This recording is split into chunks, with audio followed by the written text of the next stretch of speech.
Good evening, everybody. Happy Wednesday evening. Let's do some exercise, of course. Let's see. Hmm. Um,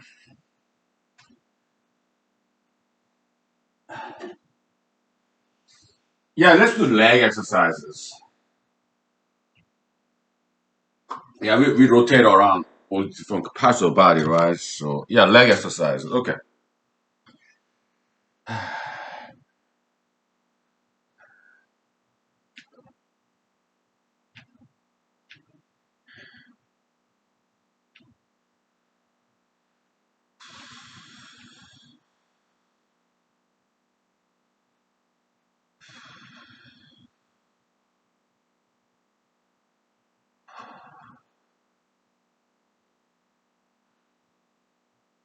Okay.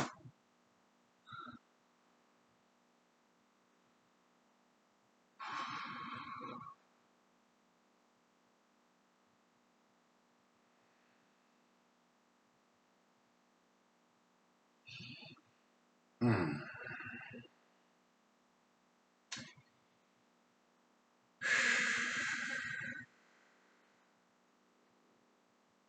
Okay. Let me take off these long pants.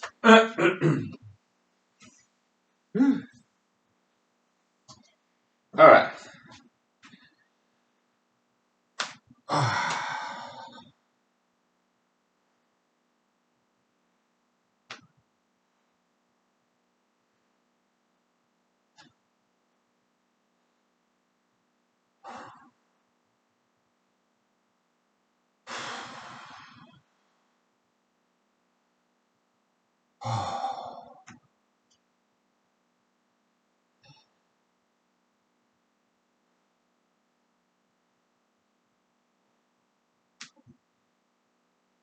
Wow.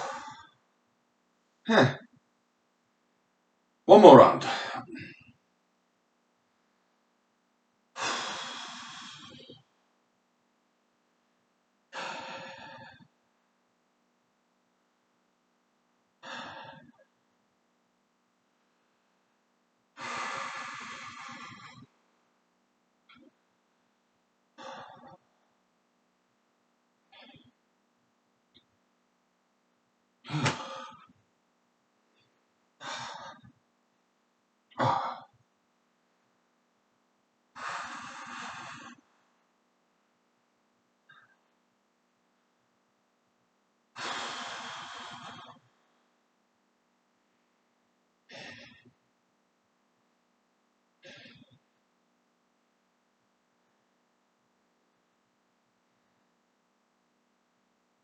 Okay.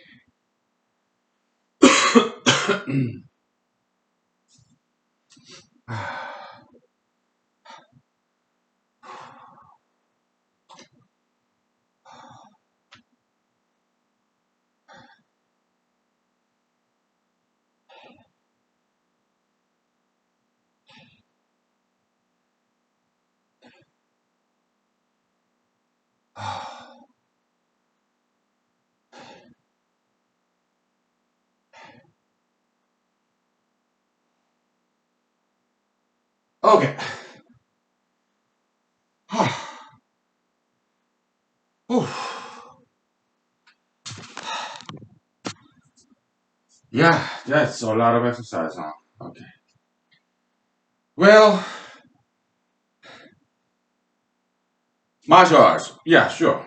Um, there's some jump kicks, right? Yeah.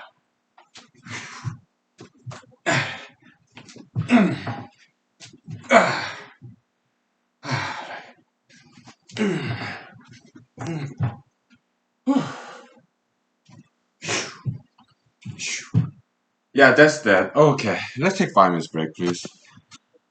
Oh, oh.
Okay.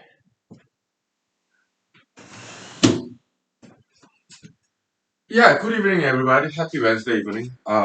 Today I'm enjoying my day off and the rare midweek vacation day. I'm enjoying. Okay, let's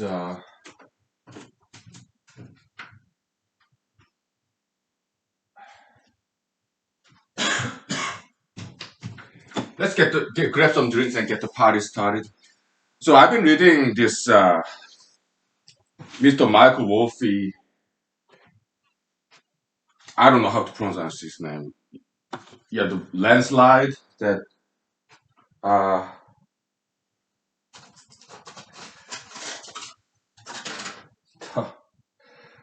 Book of Trump. Okay, yeah. Final days in the White House, Mr. Trump. It's yeah. I've been reading that, and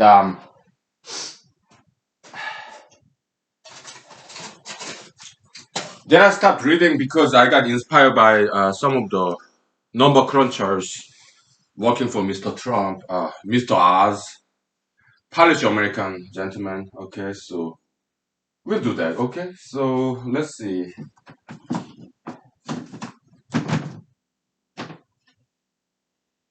I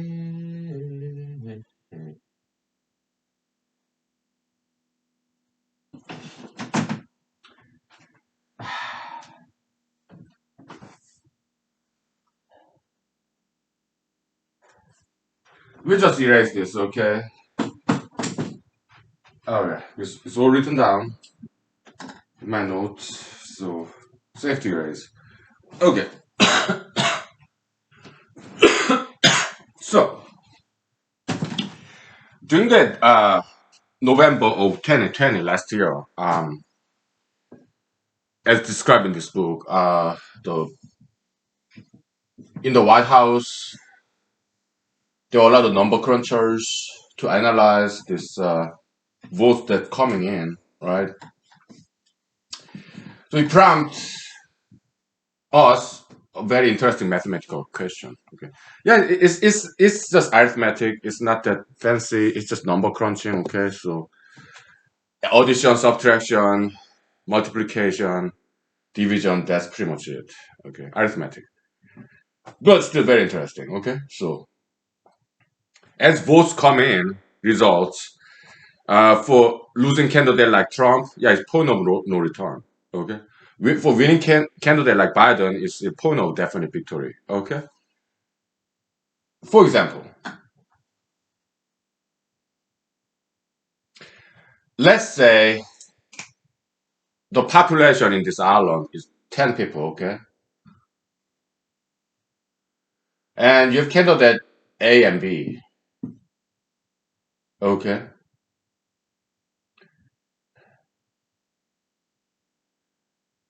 they're slowly counting the votes. Okay,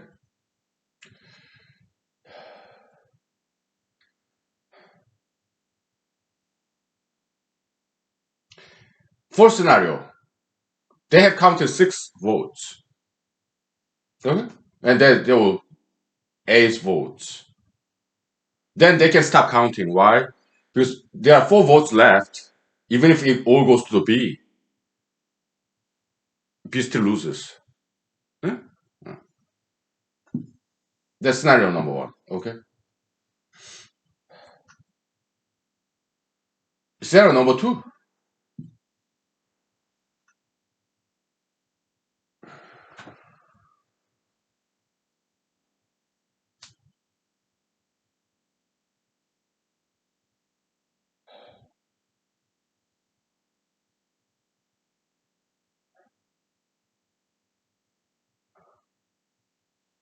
So I want to generalize this concept. When can we safely stop counting?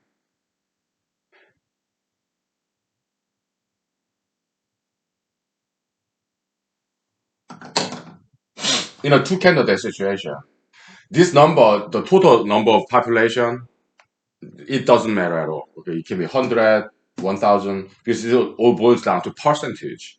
Okay, But number of candidates, yeah, it may matter. Okay, so like maybe like here we have two candidates with 50-50, three candidates like 33%, 33, okay.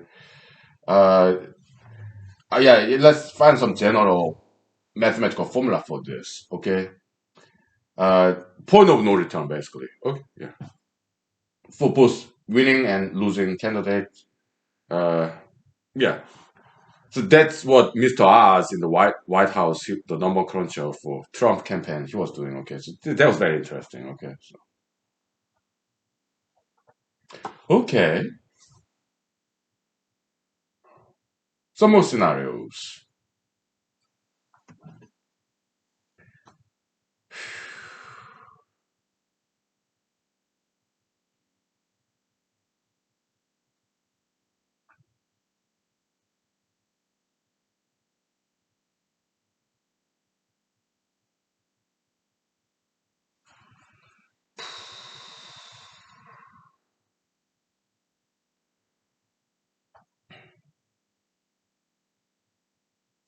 I think that's pretty much it.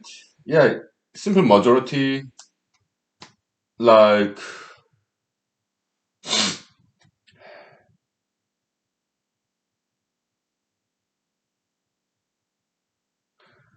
if this, if we counted like 7 votes so far, yeah, then we cannot tell because it's possible that B may get the rest of 3 votes. Okay, so then it'd be a tie. Okay, okay. So point of no return, yeah, it's a simple majority. Okay, more than half, more than 50%, then yeah, the candidate wins and they can stop counting. Okay, okay. Well, that's fine. Let's take 5 minutes break, okay, and then we'll talking about like three candidate situation, like primary. Hmm? General election in America is mostly like Democratic Party, Republican Party, okay, but in the primary, especially in Alaska, jungle primary, okay, yeah, multiple candidates. Okay. Yeah. When can we stop counting? Hmm? Yeah, point of no return it sounds kind of negative, so let's rename that. How about point of victory? Hmm? Yeah. Or stop counting point or whatever. Okay. So yeah, it's a simple majority. Okay. So okay. We take 5 minutes break and we think about three candidate situation, like primary. Okay. Any primary, yeah, there are multiple candidates. Like Republican primary, close primary, like Democratic Party primary in some states, multiple candidates, right? Yeah. But in general election, it boils back down to one Republican, one Democrat. Well, at least that's how it's been so far in American politics. Which might change. Okay. All right. Let's take 5 minutes break. Thank you. All right.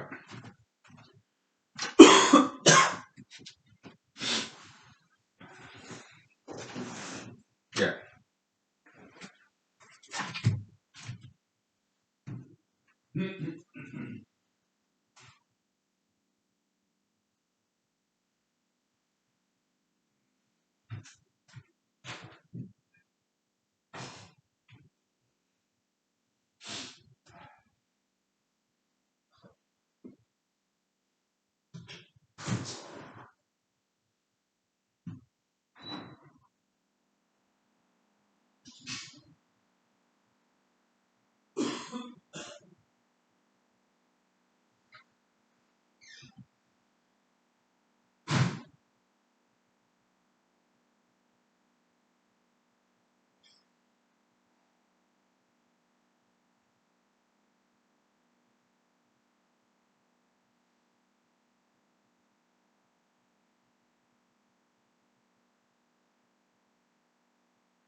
Okay. So I'm kind of excited about this because it's been a while since we did any mathematics, right? Yeah. Yeah. It's nice kind of class reunion, mathematics class. Sure. Now, three candidate situation. One hypothesis, stop counting point, maybe one third. But I thought about that in during cigarette break, and it turns out not to be the case. Okay, so three candidate. Okay, so total population 30 to make calculation more easy. Okay, easier. So divide by 3. Okay, so okay, first scenario.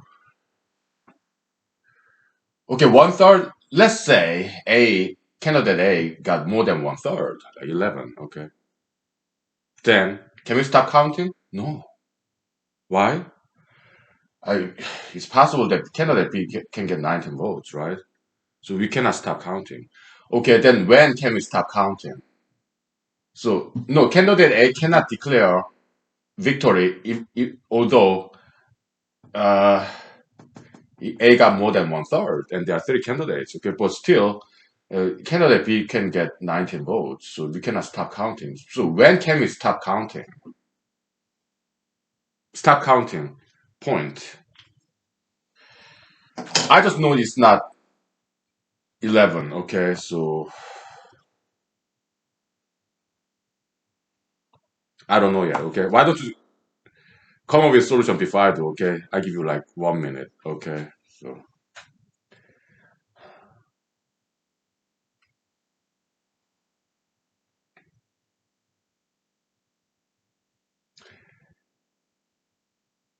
yeah, I give you 1 minute. Okay, so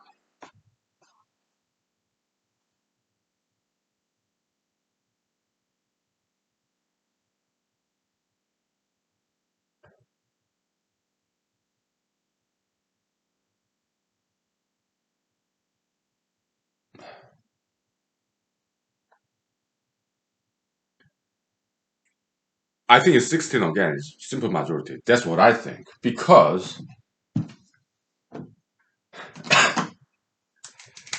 if A got 15, can A declare victory? No. Why? Because B can get 15 too later on. So it does not matter how many candidates there are. It has to be more than uh, half always, it seems.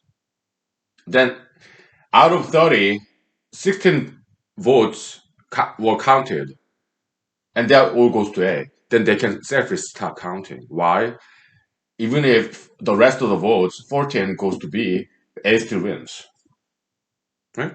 It does not matter how many candidates are there, like C, D, E, F, G, H, I. What doesn't matter? Okay, okay. So, okay, it's simple then, huh? Problem solved, right?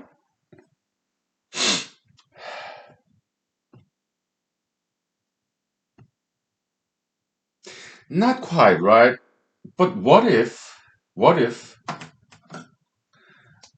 there's some murky situation where, okay, so scenario number one, yeah, checked. Okay, scenario number two, what about some murky situation where, um, I don't know, where like 9, 10? I'm kind of wondering, are there some different scenarios where we can start counting, but not as clear as this, but somewhat more sophisticated, complex, complicated case? Are there some other cases where we can safely stop counting other than this? Simple majority.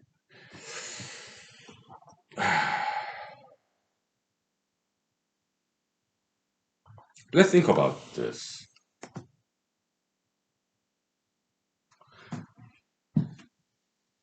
Okay, so number less than 16, okay? Let's say C got 15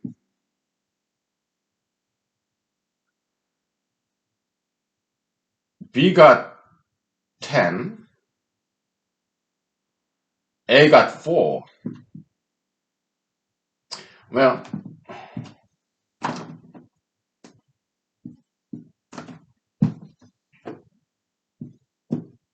so how many votes left? One vote left.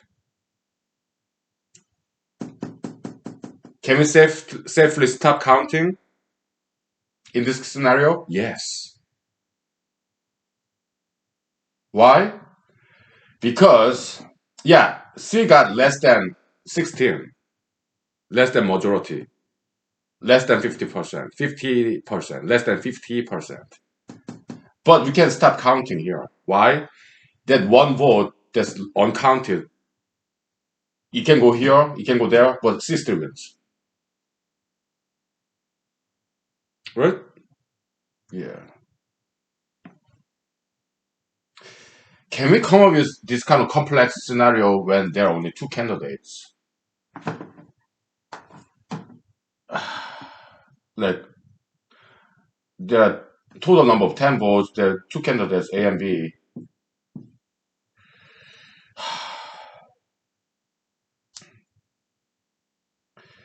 B's got, let's say, 5 votes. No. In two candidate situation, yeah, the worst case scenario, you cannot win. You have to keep counting. Okay, so the only case, the least number, we want to minimize the number of counting. Why? We want to, poll election workers, they want to go home as soon as possible. Okay, so they want to go home as soon as possible. Election poll workers. Okay, so we want to count as little votes as possible, as few votes as possible. Okay, so that's the goal. It's optimization problem, kinda. Okay, minimum point. Okay, so the best case scenario is this. Okay, there's just no other way. If B gets 6 votes, then poll workers they can stop counting and go home because B won. All the other the votes, even if it goes to A, B still wins. Okay, so that's the best case scenario. Okay. How about the worst case scenario? Worst case scenario is this. Okay. Worst case scenario for poll station workers. 5 and 5. Okay. So why? Because it's a tie. So there should be re-election, of course. I mean, runoff election, whatever. Okay, because it's a tie. They have to do all over again. Okay, people voting but other than that, this particular day for post-election workers,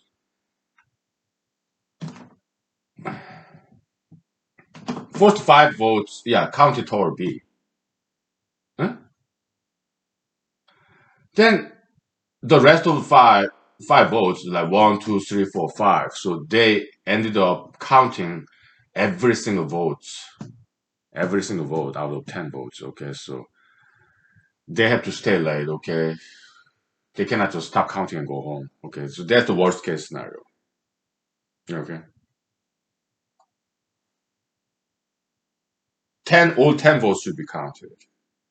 So here, the minimum number of counting should be 6. The maximum number of counting should be 10. Okay, and there are other cases like, for example, uh,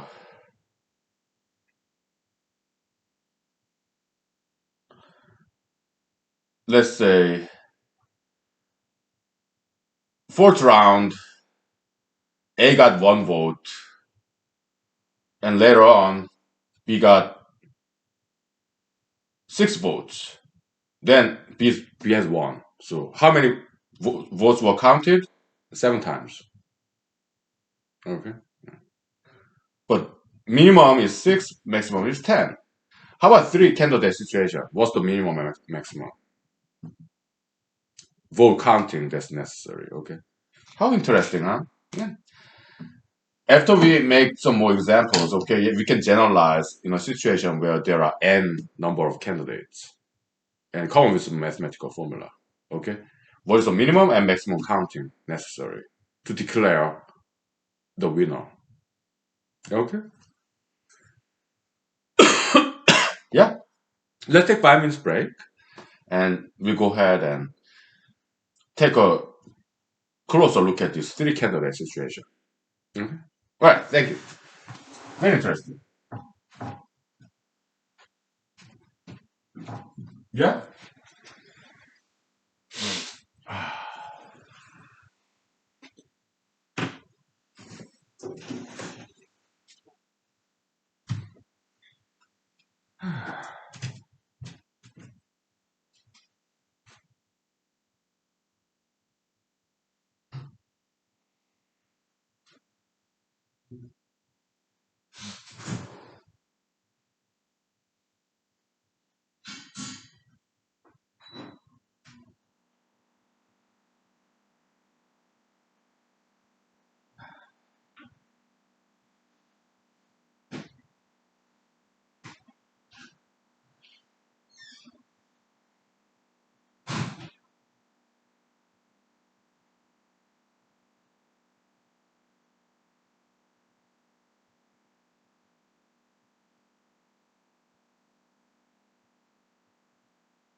So yeah, I'm very glad to encounter this mathematical problem here. Reading that landslide book. Yeah, how refreshing, right? Okay. So point of start counting. Okay. Yeah. Uh, we come with formula and give it a name. Yeah, it's a theorem, mathematical theorem. Okay. In mathematical political science. Okay, so well, let me take a picture of this. Okay.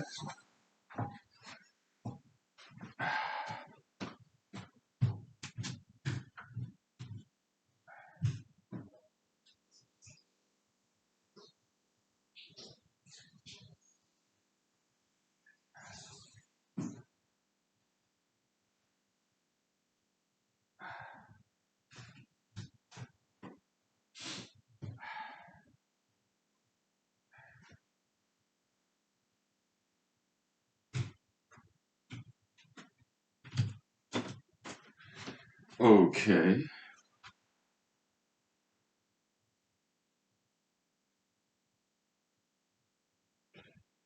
Okay. So, uh, by the way, Poland in Europe, Eastern Europe, yeah, they produce a lot of great mathematicians. All right. Can I name one? I forgot their names. Okay, but so this Mr. Oz, number cruncher, okay, hired by Trump administration and well, Trump campaign team. But what's the difference, right? Technically, they are not supposed to do that. Okay, on incumbent when they go into re-election campaign, on incumbents staffers like legislative aides, they are not supposed to participate in re-election campaign. Okay, that's the law, but Mr. Trump he's above the law, so yeah. Well.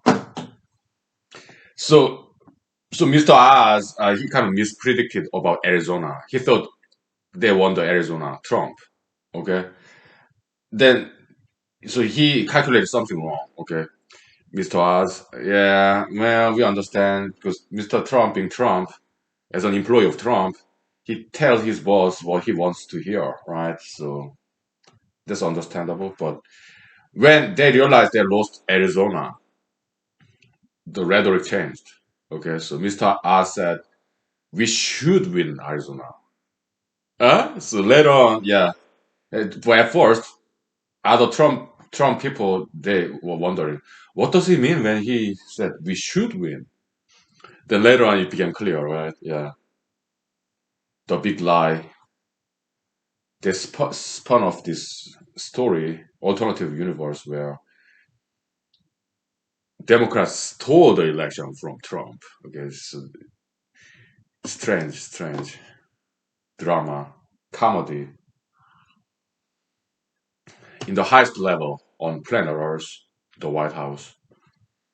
Yeah, whatever. Okay, now let's think about this three candidate situation. Okay,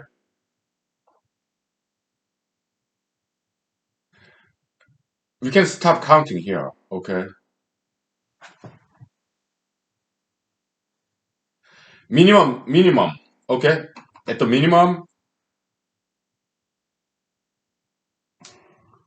I mean, even here, the minimum counting necessary is still the same. Okay, 16, maximum 30. Okay, when is the 30?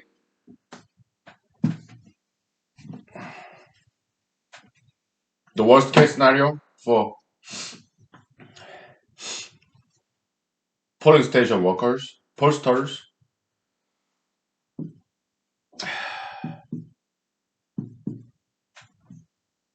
Okay,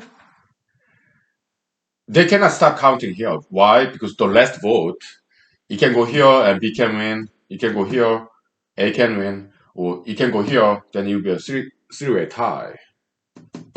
You cannot start counting. Okay, so the worst case scenario, yeah, they have to count every single vote.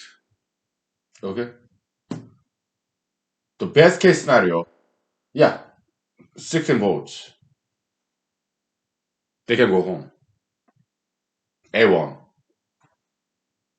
Okay, even if all the rest of the votes, 14 votes go to B, he still loses. Huh? Yeah, but then there are some other cases that's more complicated where here you can start counting. Um,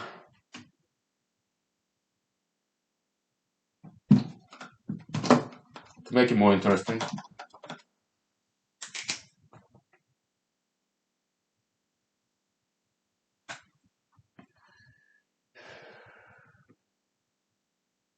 We can still stop counting, okay? How many votes have been counted? 25. We can stop counting at this point. Why? Because 5 votes left, right?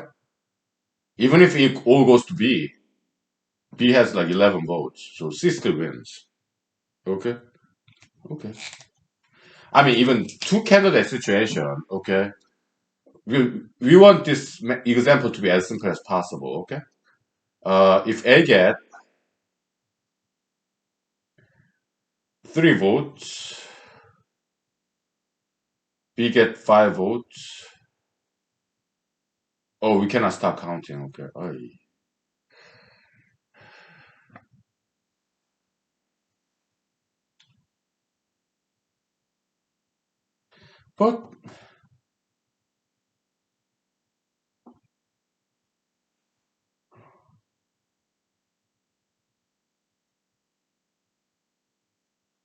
But one more vote coming in and B gets 6 votes, then we can stop counting. Okay? So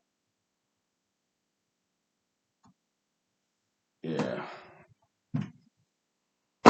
Let's get A get 1 vote, B get 5 votes, and next vote B got 6 votes, so then we can start counting. So in that case, yeah, 7 votes were counted and we can start counting. Okay. Uh yeah, so the pattern does not quite come clearly when it's only two candidate situation. Okay. Yeah, mathematics come like that. Okay. Sometimes we have to expand the number of variables to see things more clearly. Okay. To see the pattern. Right? Oh. But it seems the minimum and maximum they are always the same. Maximum being the total number of votes. Minimum half of the total number of votes plus 1. Okay. So that seems to be constant. Okay. That's easy. But some odd situations like this, that's what we're interested in. Okay. Yeah.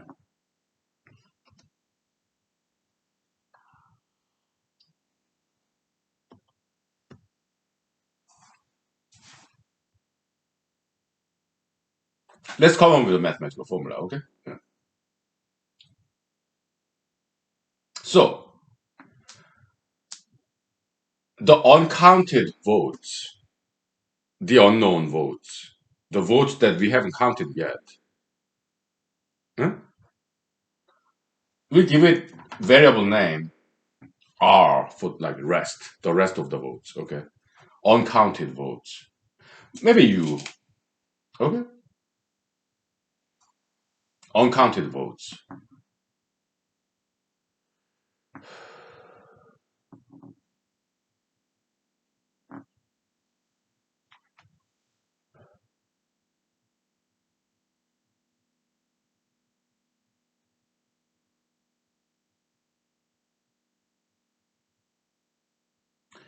And you have counted votes 5 for A, 6 for B, and 14 for C. Okay, so maximum counted votes C. Okay, so counted votes C max. Okay,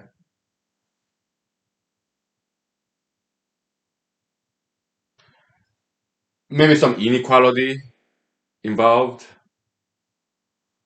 The relationship between uncounted and counted maximum.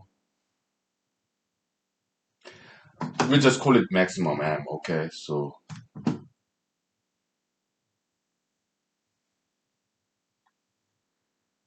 we're getting there. Okay, so in this case, uncounted votes there are 5 of them. Okay, and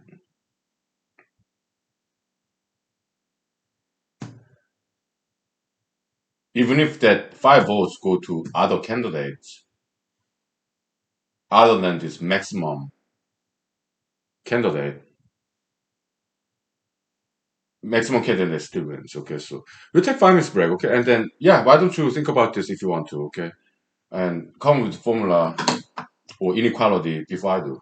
Okay, we'll do this together. Okay, yeah, I'm excited about this, enjoying this mathematics because we don't when we say things, we don't talk in numbers. Even mathematicians, they use in America they use plain vanilla English in even in the mathematics lecture. We don't talk in numbers. We talk in English, right? So that's why sometimes we suffer from this numerophobia, fear of numbers. Like, oh, we don't want to do with numbers, okay? But other times we enjoy doing numbers. Why? Because it's exotic. It's escapism. It's different from what we do normally. Okay? Yeah.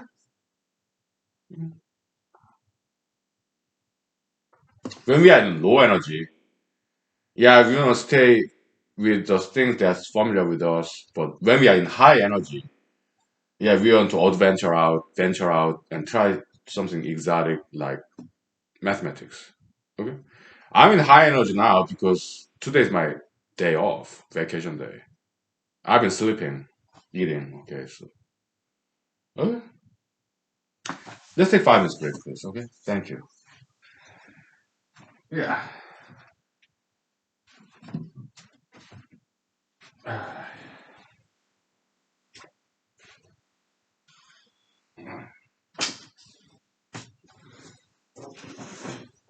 Okay.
Okay.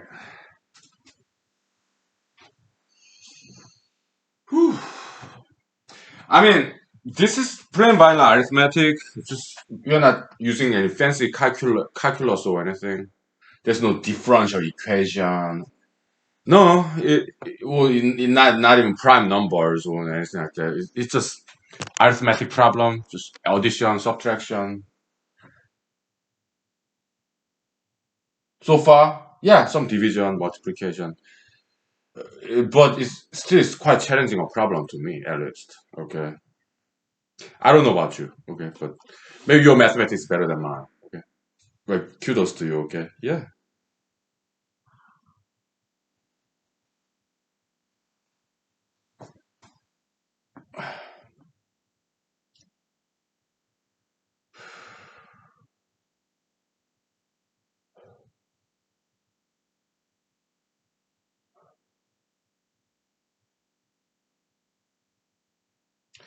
So scenario number one, best scenario, about half of the votes counted.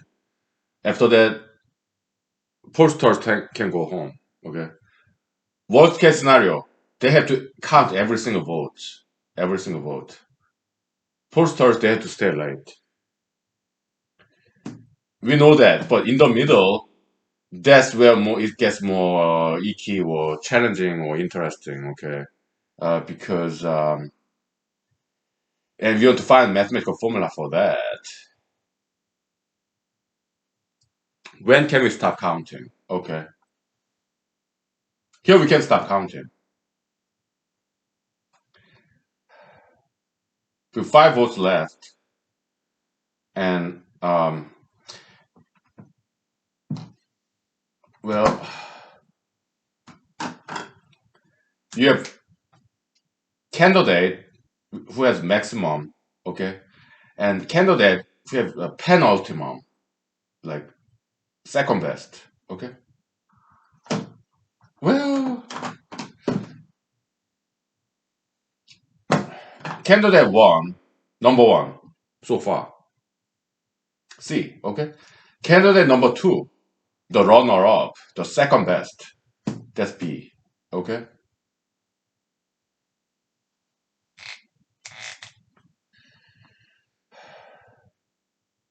Candidate three, uh, yeah, so far, yeah, well, we may not need candidate three, okay, so, okay, so in this equation or inequality, okay. Point of stop counting, okay, so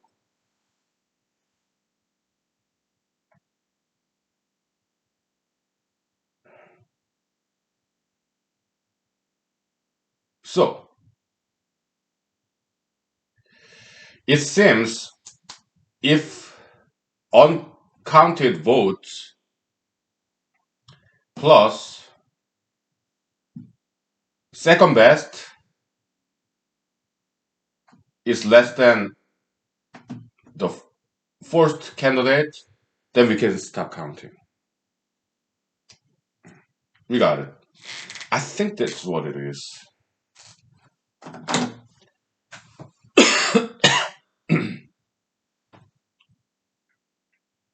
I think that's what it is.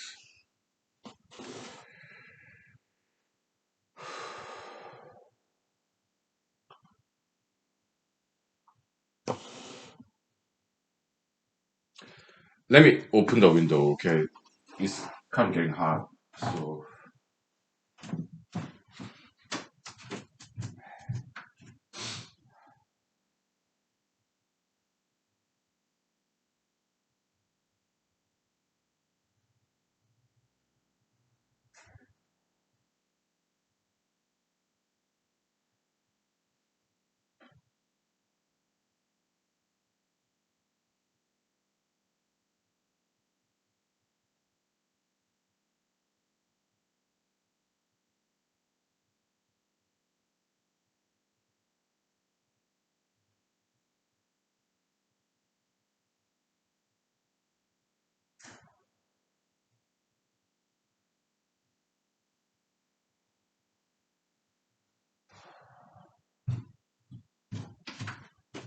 All right.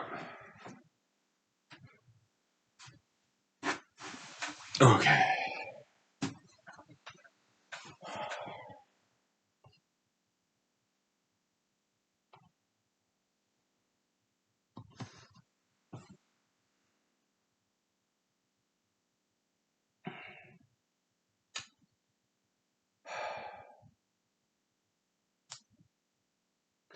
It's kind of dynamic situation. Why? Because we are slowly counting votes one by one. So Adam, Brown, and Charlie, okay? Maybe when we are kind of like 1/10, 10% votes counted, maybe at that point, Charlie may be the first runner.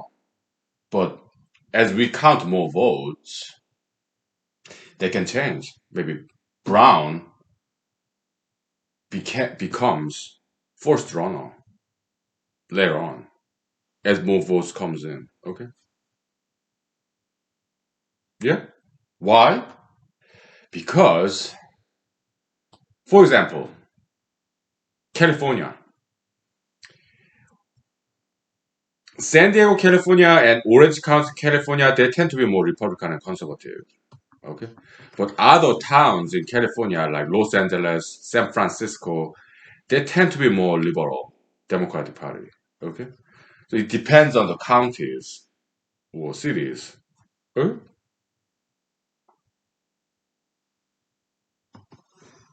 So the polling station, okay, like maybe it's located in Los Angeles, California. Okay, so they may start to count about Los Angeles County's votes first. And later on, you know, armored truck, these ballot boxes from San Diego, California comes in like 5 hours later. So then they start counting the San Diego ballots. Okay, Los Angeles County ballots, they tend to be more Democratic Party. But San Diego County is a big city too, San Diego. Okay, they tend to be more Republican Party. Okay. So yeah, so yeah, at first, yeah, this conservative Charlie, yeah, he's winning. He's the number one candidate so far. But later on, this liberal Brown, Mr. Brown, yeah, Democratic Party candidate, maybe he's getting more votes later on. Okay, so things can change. That's what I'm saying. Okay, so as more votes are counted, okay, it's dynamic situation. So candidate one, candidate two, it can change later on. Okay, as more votes come in. Okay, so okay, okay, but this seems to be the right formula for it. Just stop counting point. Hmm? Yeah, so, yeah, we can give it a name. Stop counting point theorem. Okay. Mhm. At a given point of time, you have first runner and second runner. Okay, and if second runner plus uncounted votes is less than first runner's counted votes so far, then they can stop counting and declare the winner and go home. Hmm? Yeah, I think we got it.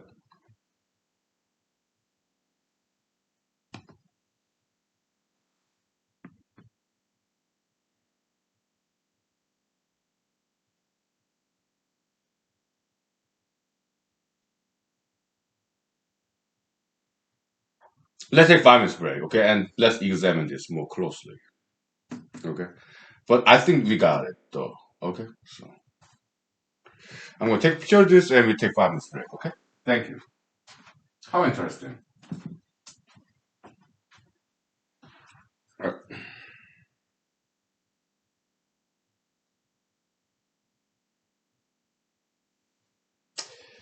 Okay.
So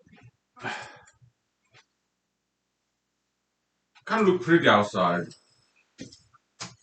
Let's take a break from all this, okay? Yeah. I need some room. We'll talk about this later, okay? But I think we got it. Okay. So I mean, I submitted all these letters to essays, like 25 of them to 25 different local newspapers all over Alaska. Okay. Some of them accepted, some of them didn't. Okay. But for those who did not accept my letter to essays, I don't blame them. Why? Because I'm a humanologist. We understand copiomology. Okay. So, uh, we can not blame somebody for not giving us that they cannot afford to give. For example, nobody will put blame on me for not saving the world. Let's say, hypothetically, it takes $1 billion to save the world. Okay? Yeah, Medicare, Medicaid, okay, universal health care, for example, okay? Let's say it takes $1 billion to save all poor Alaskans to have some insurance fund, okay? Nobody will blame me for not saving these poor Alaskans because I don't have $1 billion. I don't have $1 billion. Okay, if I had, would I still give it to insurance fund for Alaskans so that poor Alaskans would have health insurance? Would I? If I, if I had $1 billion, would I?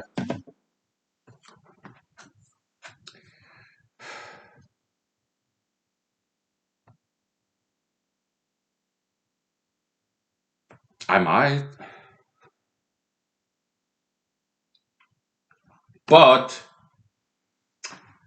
luckily I don't have $1 billion, so nobody will blame me for not saving poor Alaskans' lives because I didn't donate $1 billion to have universal health care in Alaska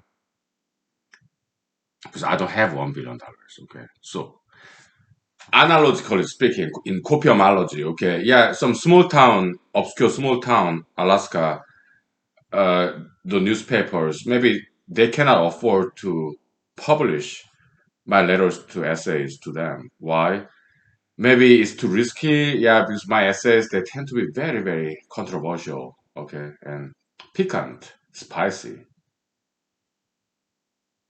Maybe some of them just cannot afford that. Copiologically speaking. Okay,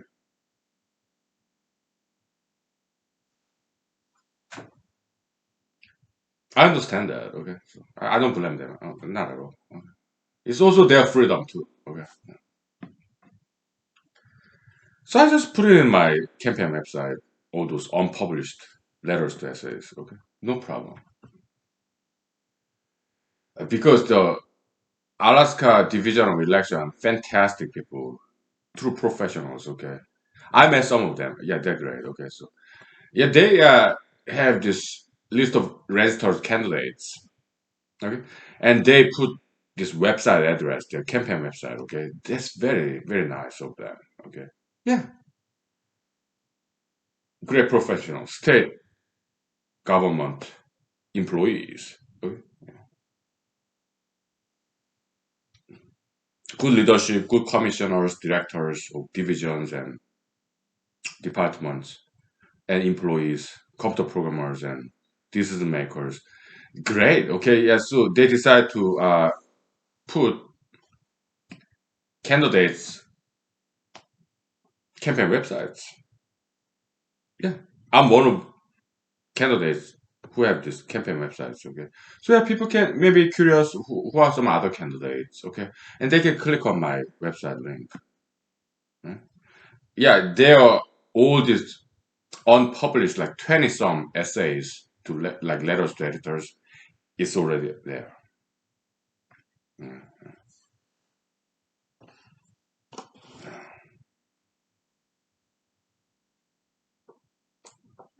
So it's kind of good that those local newspapers didn't. Some of them did publish, but some of them didn't.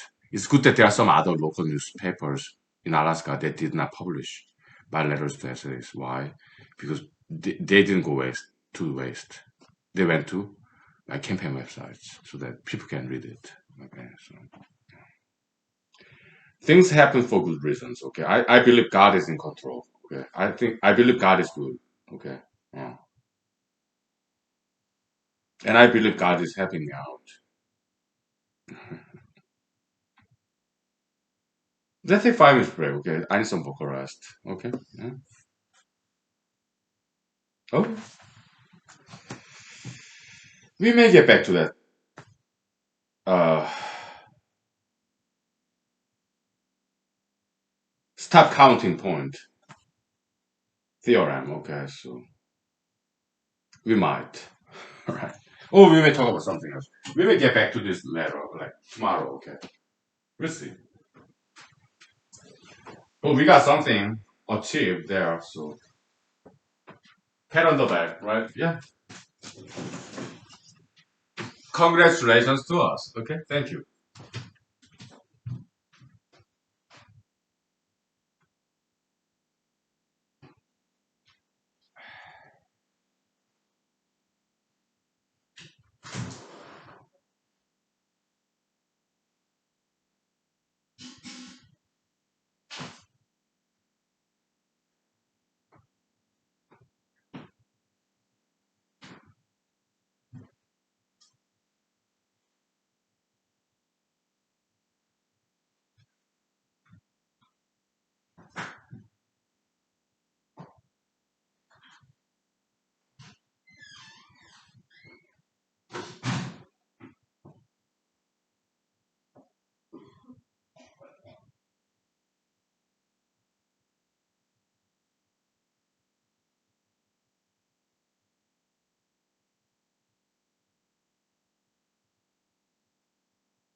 So during the cigarette break, I thought about this inequality, this formula.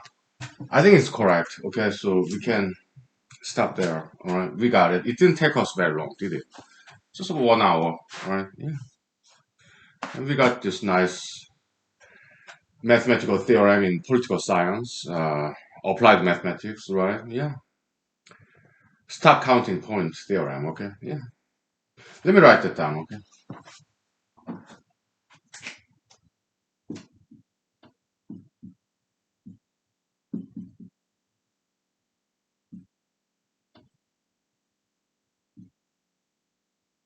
And let me take a picture of this, and then we'll move on. Okay.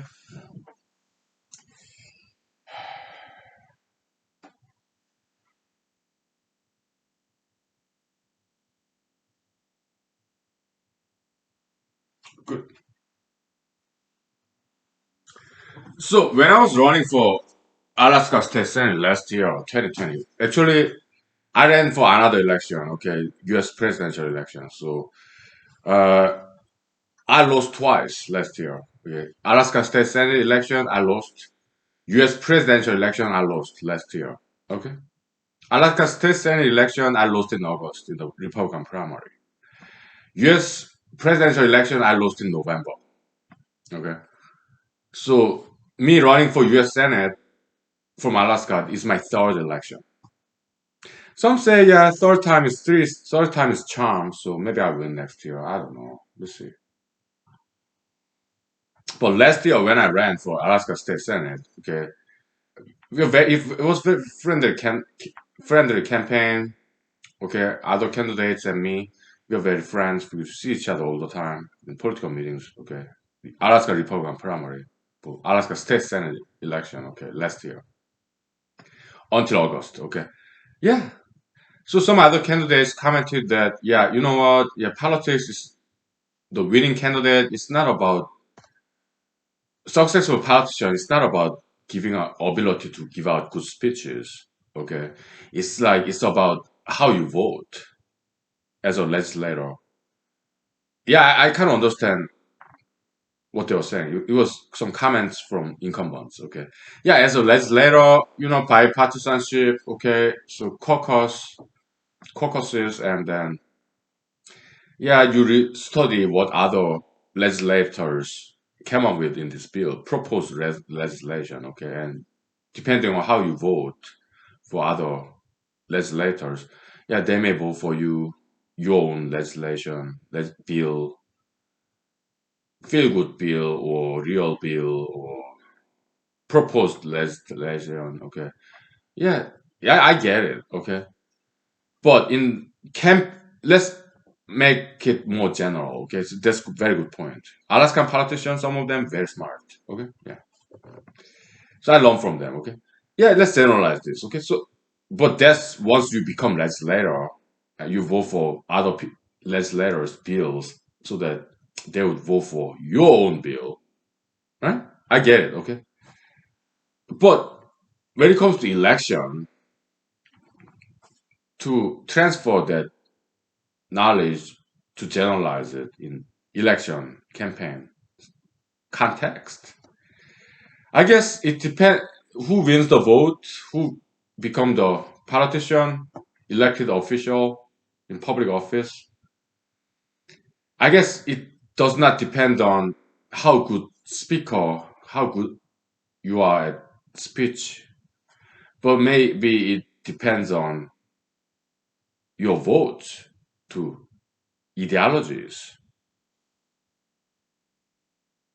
So if you vote for mainstream dominant ideologies, then you have more chance to get elected. Like pro LGBT, depending on the states and cities, okay? Just majoritarian mainstream ideologies like pro LGBT, pro marijuana. If you vote for those ideologies, if you say, yeah, I'm pro marijuana, pro LGBT, then yeah, maybe people will vote for you. Good, yeah, very good knowledge there. I'm not that kind of candidate. I don't want to change myself according to today's time wise and geographically space wise. Today's America, Alaska. I don't want to conform myself to these mainstream ideologies of 2021, 2022, Alaska, America. No, I'm not that kind. Rather, I want to change people according to my ideologies. I want to talk to them, write to them, so that they change their views on those issues. I want to be a reformer, game changer, trend setter, a leader. That's the kind of politician I am. Okay. As opposed to leadership, I want to exercise leadership. I want to lead people toward the right direction. I want to be a leader, not a leadee. Mr. Lee, how about representative government, the republic, democracy? Are you going to represent people or are you going to represent you? Hmm? Well, I represent the best interest of people as I see it. Huh? I do not represent people's opinion today. I represent people's future interest, not their current interest, not their present opinions. So I want to change people's opinions about issues so that their future will be brighter, bigger and brighter and better. Okay. As far as I know, I might be wrong, but as far as I know, LGBT ideology, marijuana ideology, I think they are not good. Okay. I express those views in those things that they are right and publish. It's already out there. Okay. So some local newspapers or some research papers in online databases. Okay. If people type out my name, yeah, they'll see it. Okay. And then they can, it's up to people. They can vote for me or not vote for me. It's democracy. I respect your voting rights, freedom. Okay. We'll take 5 minutes break. Okay. And we'll talk about another issue in election. Okay. Like to be candidates in Alaska, senatorial candidates. Okay. Yeah. Senator Lisa Murkowski and her challenger, uh, Mrs. Commissioner. Okay. Yeah. We'll talk about that. Okay. Because it's very interesting. Okay. I love them both. Okay. I have no problem either one of them being elected, okay, because they're very entertaining, interesting people, okay, colorful. Yeah, they got my full support, both of them, okay. Mrs. Commissioner, Senator Lisa Murkowski. If either of them get elected next year as U.S. Senator from Alaska, I'm okay with that. They got my support, okay. So because I kind of like them, okay, but I'm challenging them too, okay. So, yeah, I'm not going to drop out this election, okay. So 5 minutes, please. Thank you. All right.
Okay.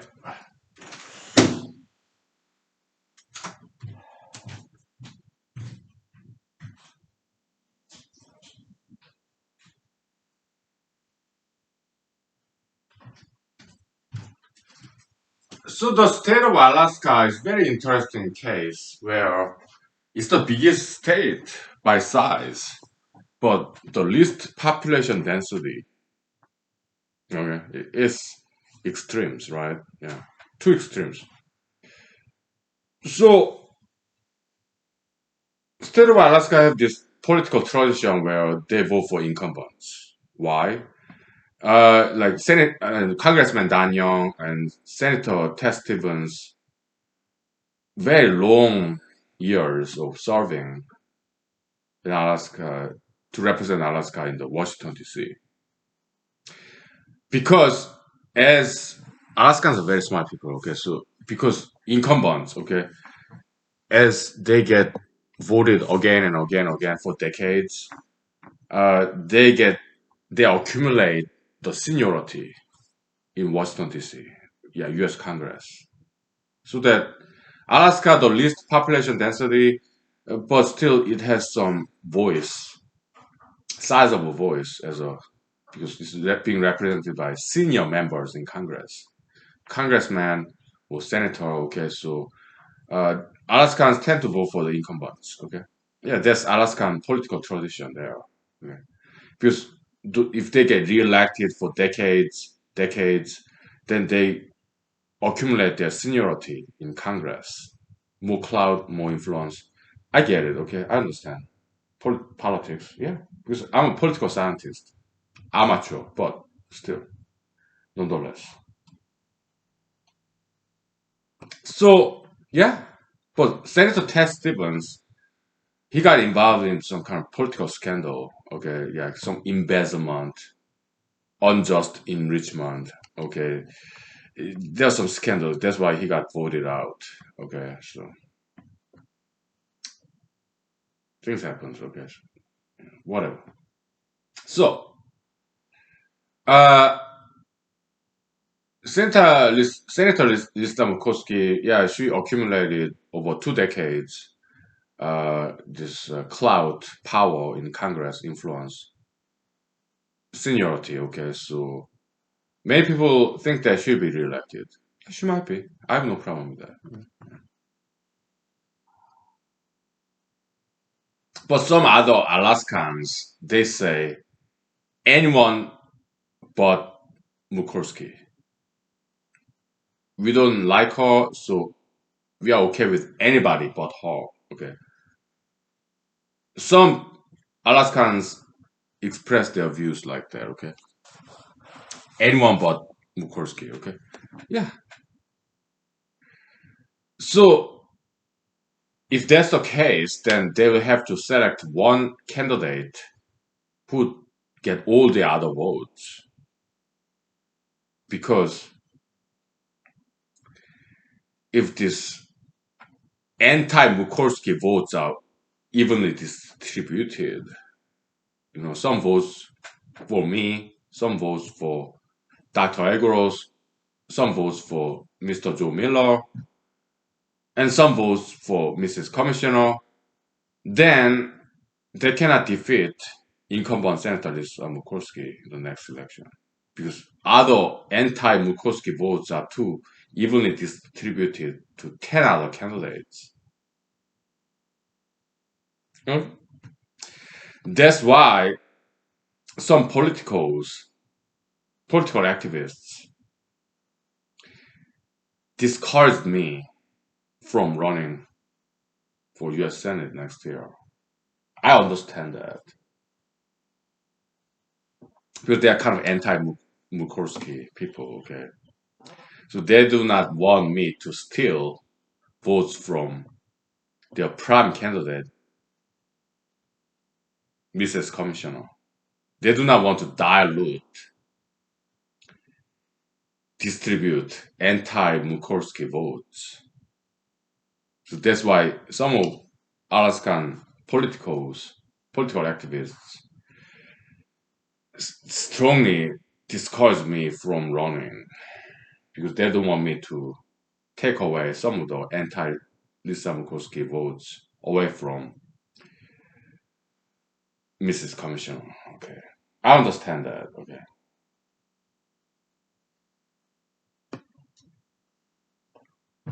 I do. But personally, I'm not anti-Murkowski. I think she's okay. She's not too bad. She's like kind of decent.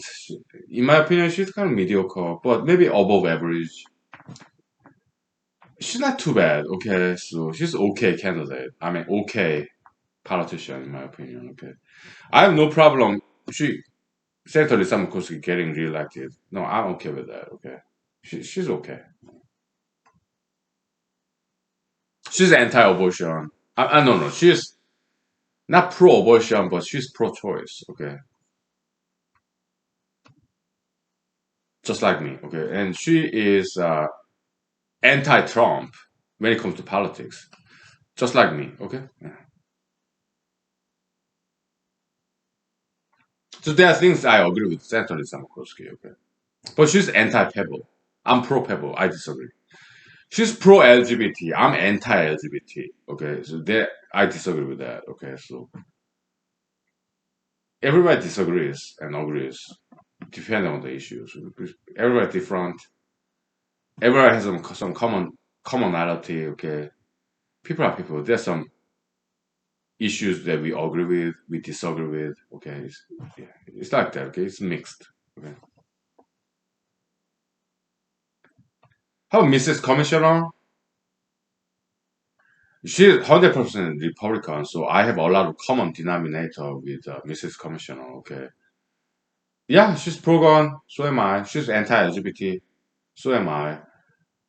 She's pro-Anwar, so am I. And Senator Lisa Murkowski, she's pro-Anwar too. Okay, we all agree. When it comes to Pebble, uh, Mrs. Commissioner, wait, Senator Lisa Murkowski, she's anti-Pebble, but Mrs. Commissioner, she mentioned that yeah, she's pro-mining, okay, but she never mentioned Pebble. Okay, I guess she is afraid of controversy, right? That's what I disagree with her. She's too weak. Mrs. Commissioner, she avoid controversy. Okay, she's afraid. I'm not that. Okay, and politically, she's pro-Trump. Mrs. Commissioner. Politically, I'm anti-Trump. Entertainment, I'm pro-Trump. Okay, he's a good joker, entertainer. But when it comes to politics, I'm anti-Trump. When it comes to entertainment, I'm pro-Trump. I want him to make reality TV show again. Okay, I'll watch it. Okay, it'll be fun. Right? So yeah, half and half. Okay.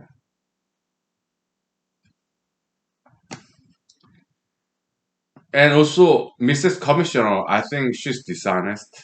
Okay, all these polling results. Oh, yeah, right after she declared her candidacy in March this year, late March. Okay, she's this another this brand new polling that says yeah she will defeat Mukorski. That's a lie. Okay, I think she paid them. Okay, polling companies. Okay, that's what I think. So back then, nobody knew. Not many people knew about her. Okay. I didn't. So did I declare my candidacy after that? After she declared her candidacy, or did I declare my candidacy before she declared her candidacy? Let me look it up. Okay, it's in my file. Okay, let me go look it up.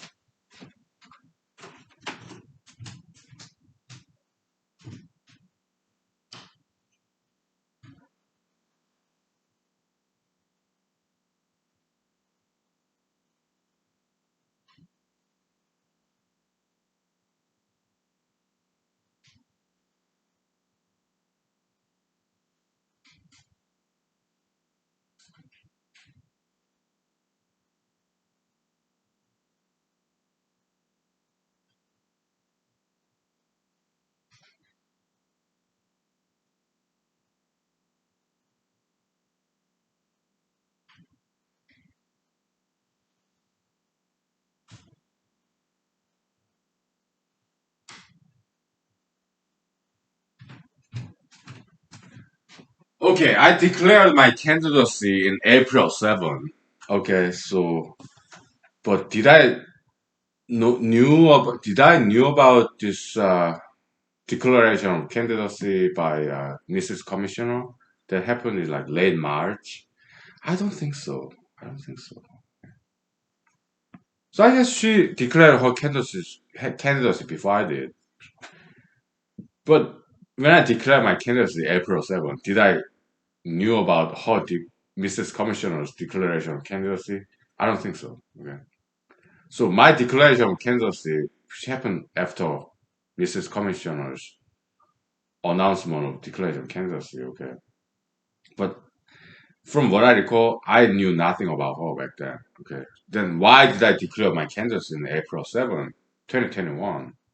Like 4 months ago.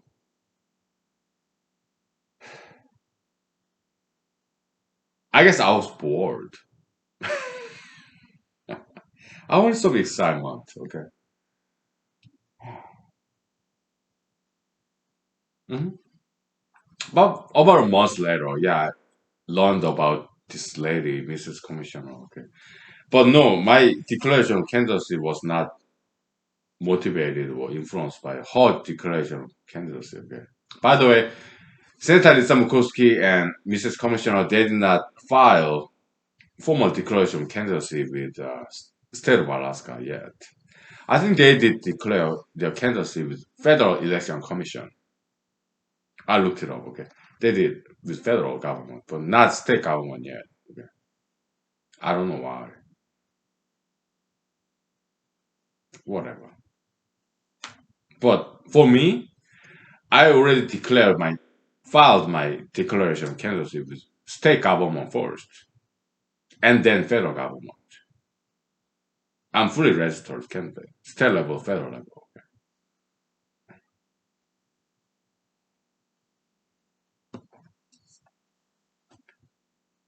We take 5 minutes break, okay, and then we go 1 year back. Alaska State Republican primary election, okay. Yeah. Some story time, okay. So, some political history of mine. It's been about like 3 4 years.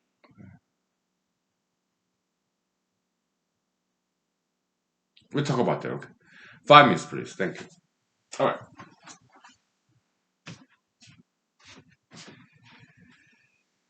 Yeah.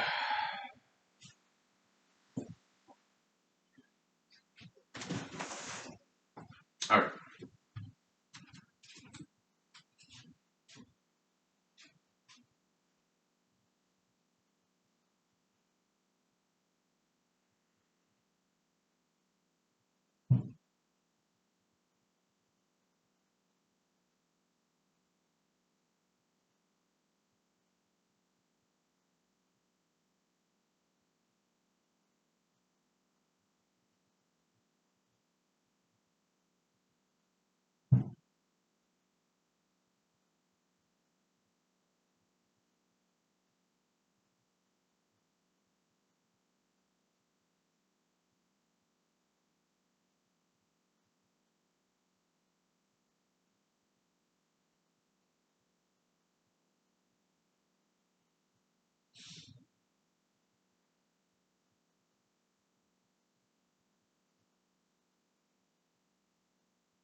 Okay. So I'm getting the buzz from this alcoholic influence. Okay, so yeah, story time. Okay, so how about 2, 3 years ago,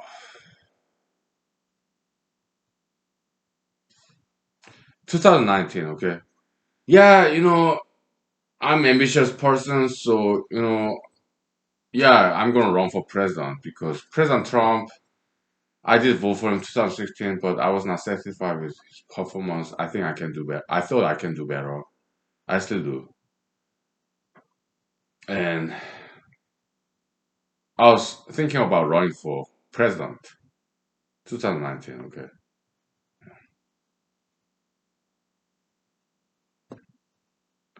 The very first election campaign I did was presidential campaign. Okay. So I needed some advices. Back then I was a registered Republican. Right now I'm unaffiliated, undeclared, independent. Okay. But back then, yeah, I was registered Republican. Okay. So I sought some advices from local politicos, Republican Party, conservative seniors who've been doing this political campaign and political activists and also candidates themselves. Okay. So one by one, okay, I would offer them, hey, can I buy you some dinner? Nice restaurant. Okay. And some of them said yes. Okay. Yeah. Or lunch, some weekends. Okay. To seek some advice, get some advice from them. Okay. And some of them told me, okay, so for the very first time in politics, you want to run for president? Okay, we appreciate your ambition. Okay. I mean, you didn't run for city council or school board, county assembly, lieutenant governor, or state legislator. It's first time you're running for public office and you're running for president of the United States. I was like, yes, yeah, I'm ambitious.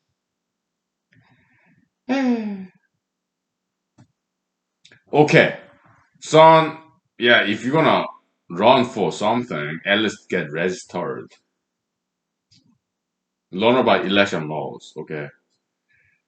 Yeah, you won't be elected. I guarantee you, okay? Not this time, maybe in the future. But at least learn about election laws and get registered as a candidate, okay? So there'll be a good start, okay? Learn some procedural stuff, okay? Yeah. I was like, oh, thank you. Yeah. Being my political mentors. Thank you. I'll do that. Yeah. And the rest is history. Okay.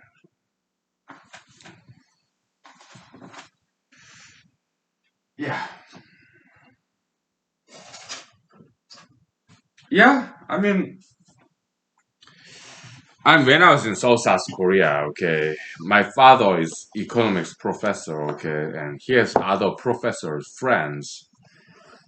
That was like back in early 2000s, maybe 2005. Okay. I was in school back then, okay. Yeah. And I paid visit to my parents in South Korea, and we went to a dinner. My father, being a very social person, he invited his friends, professor friends in his school, where he's professor in economics. Okay, and some of his friends were political science professor. Okay, so I asked him, "Hey, Mr. Political Science Professor in South Korea, how can I get into politics?" And he told me, well, yeah, you got volunteerism, okay? Yeah, political volunteerism, okay? Go to the meetings and do some volunteerism in political circle. That's how you get into politics, okay?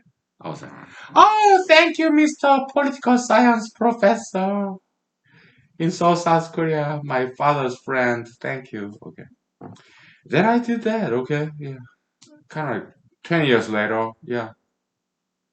3 years ago, 2018, I started attending political meetings in Alaska, okay?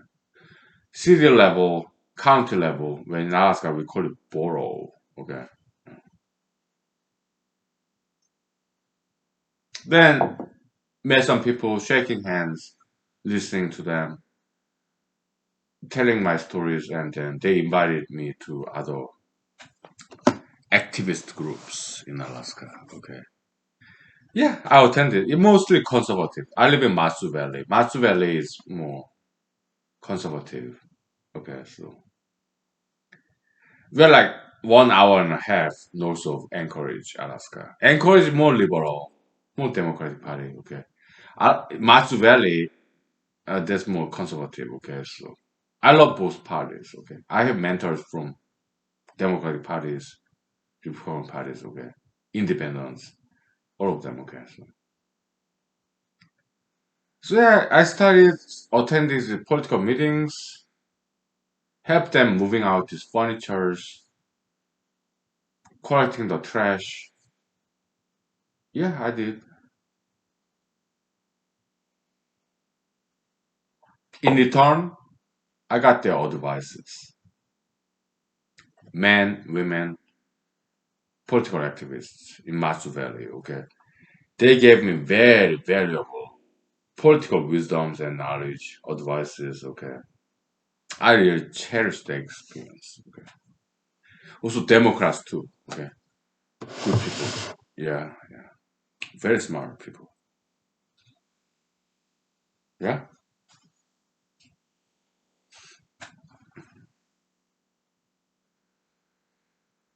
Yeah. It's been 3 years since then, okay? So I have friends all across the aisle, Democrats, Republicans, okay, giving me very good advices, okay. Because back in 2019, I was heavily pro-Trumper, okay. But I have some friends who are Democrats, and they told me, yeah, Mr. Trump, he has some goods and bads, okay. He's not as good, so just snap out of that pro-Trumpism, okay. See the reality of things. Mr. Trump is only human being, okay. He's not like son of God, savior, no. He's only human being, okay. So don't get so grossed into that pro-Trumpism, okay. Just be rational, objective, and see some bads in underbelly side of Trump. Democrats, okay. I learn from Democrats, liberalists, okay. I did.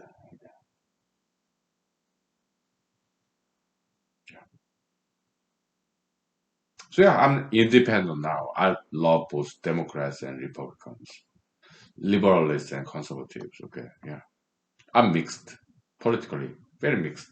Okay, eclectic, if not galactic. Okay, so yeah, the Milky Way galaxy, whatever.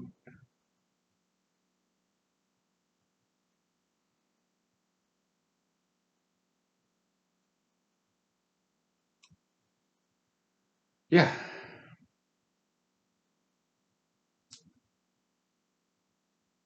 So start counting theory. That's kind of inspired by this Trump administration. Failed 2020 November. Trump's re-election campaign. I believe in God. I think he things happen for the right reasons, purposes. Okay. Yeah, it was horrible. Trump re-election campaign, big lie. It's horrible, bad, but something good came out of it. Okay. Yeah, stop counting theorem. Okay.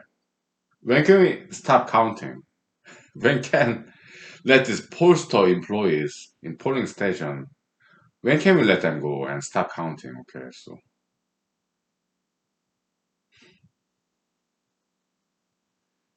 Yeah,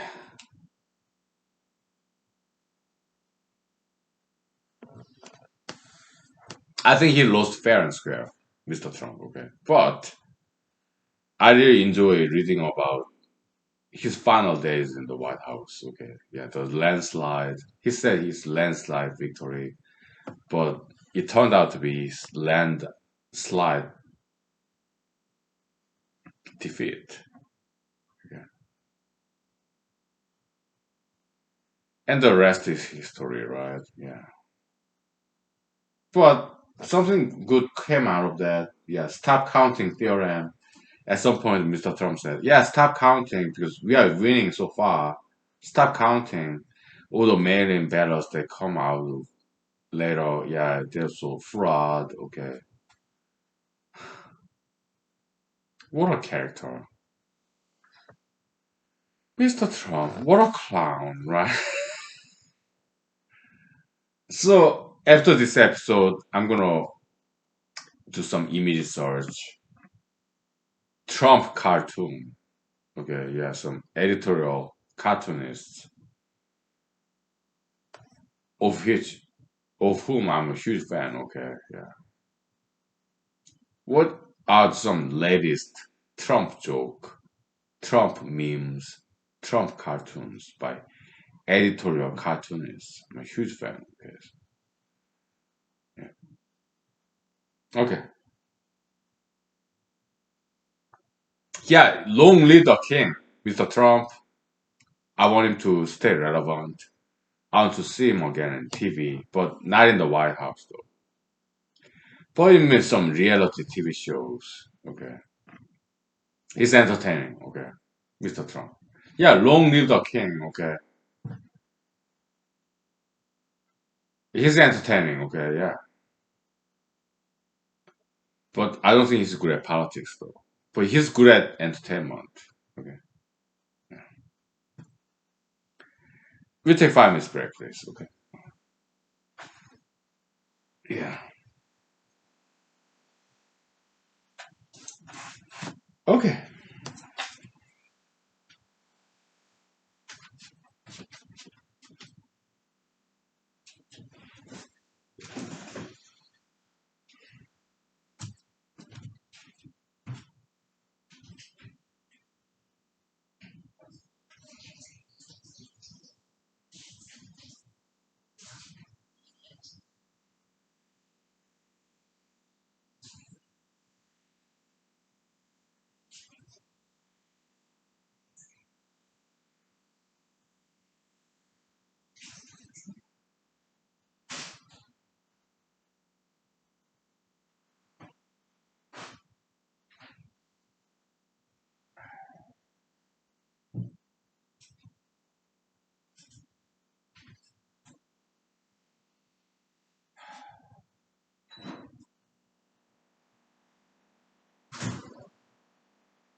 Okay, so we have like 1 hour left, I think. Yeah, just about. So let's talk about suicide. Let's talk about suicide. It's no laughing matter, okay? We don't want any suicide, okay? We want to prevent suicide. So how can we prevent suicide? Yeah, people commit suicide. Some people commit suicide because they are unhappy, okay? Happiness, study of happiness, alright? Yeah, you just need to be happy, and I guess some people are unhappy because they don't know how to be happy. So let's educate some people who does not know how to be happy. Okay, we're human beings. We are more than animals. Okay, so we cannot be just satisfied with all this money, power, fame. We are more than that. Okay, food. No, we have some human being, Homo sapiens. We have some metaphysical dimension to us. Okay, so yeah, learn science, history, foreign languages, mathematics, good stuff, okay? And then produce, make your own creative stuff, and then sell, publish, input, learning, then intermediate stage, bridging the gap between input and output, okay? So we take the input, we learn, we read, watch, hear, see, feel, and then we create our own stuff in the middle. And then third stage, output, we educate, help out the people, publish. Three stage, okay. Input, create, interpret, digest, and create in the middle. Then output, yeah, publish, write, speech, perform, okay. Yeah. Study, input, and create, digest, produce, and then publish, sell, educate to others, okay? Six-step process. Meaning of life, okay? Find some meaning in life, your mission, okay? It can be having a family, which is very important, okay? And although I would never do it, okay? I'm not family kind of guy, okay? But important, I appreciate people who do it, okay? But I'd rather not, okay? Why? Because I mean, different people have different assignments from God, different missions, okay? I do appreciate people who get married, have kids, spending time with kids. Very important. They're the future generations, okay? So some of my siblings, they're married, okay? So they spend time with their children in the playground. And some of my siblings, they're highly educated. Like they have PhD. Some of my siblings have PhD degrees that I don't have, okay? They're doctorals, they're doctors. Philosophy doctors, PhD, okay, in different fields. Some of my siblings, okay. And they would go to playground with their children and spend time with their children. So I asked them, "Hey, don't you think that's a waste of time of yours? You have PhDs, and now here we are, here you are, spending time with your children in the playground. Don't you think that's a waste of your education and your time as PhDs? I couldn't get PhDs. I'm a PhD dropout, but you are PhDs, my siblings, brothers, and sisters. Don't you think it's waste of time, your time, PhD time, spending time with your children in the playground?" And they told me, "No, no, you should not think that way, okay? It's investment, okay? Future generation, okay? You should not think it's a waste of time to spend time with your children. That's the wrong way of thinking, brother." I was like, "Oh, okay." That happened like 5 years ago. Yes. Yeah, I appreciate my parents. They spend time with me. My father, his economics PhD from Cornell University, where I was born, Ithaca, New York. Okay. My mom, yeah, she's fine artist. She's great in painting, sculpture, okay, and also very good private small business lady back in the day, South Korea. Okay, now she's retired. My dad, she's semi-retired. She's economics professor emeritus. She go to my dad in South Korea, top 10 school, South Korea, okay.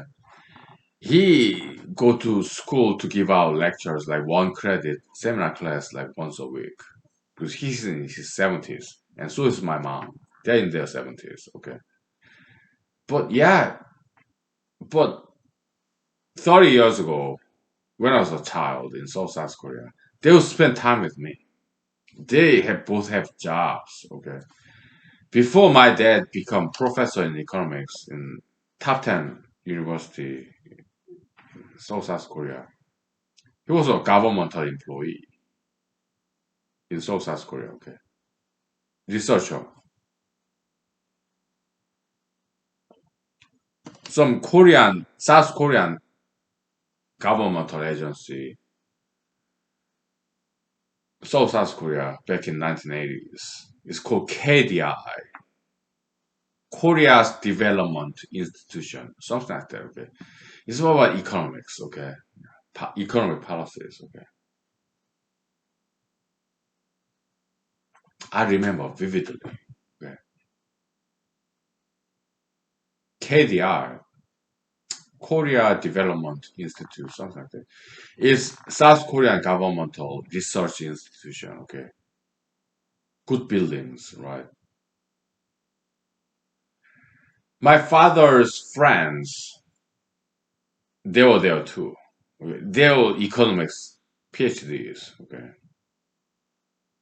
so my father's friends, they have their own children. Okay, so my father's friends' children, they naturally became our family friends. So I hung out with them. Okay, yeah, KDI. We would visit our father's offices, hang out, and there was this nice artificial fountain lake pond. Yeah, we play with water and try to catch some dragonflies. 1980s South Korea. It was very nice.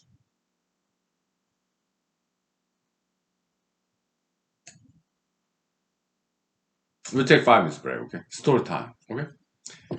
I'll tell you some more about that day. Okay. My father's friends, sons, and me, there were three of us. Okay. And we came to visit our father's offices in KDI, Korea Development Institute, South Korea, somewhere. Okay. It was very nice. Okay. 5 minutes. Okay. Then I tell you the rest of the story. I vividly remember. How old was I? How young was I? I think I was like 7 years old. Something like that. Maybe 8, 9 years old. Elementary school. Okay. Something like that. Okay. But I do remember. Okay. Okay. We had some adventures. Okay. Yeah. 5 minutes, please. Thank you. Yeah. We're like a South Korean three musketeers kind of. Okay. Three boys. Alright. Yeah. I tell you, okay?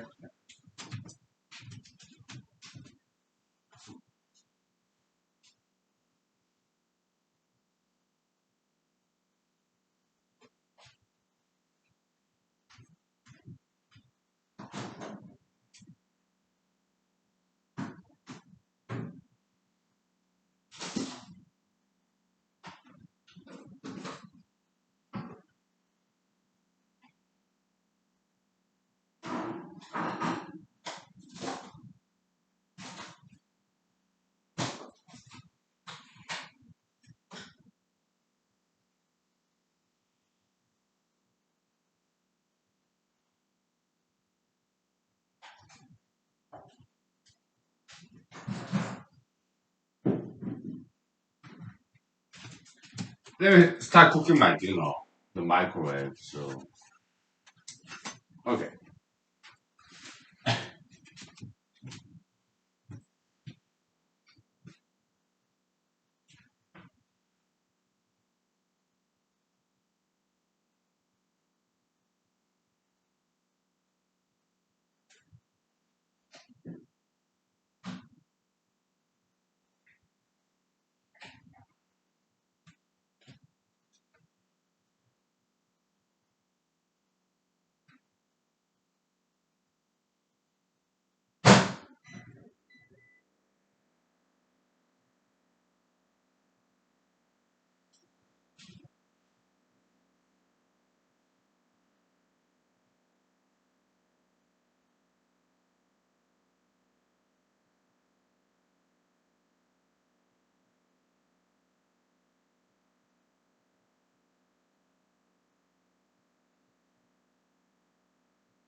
Okay.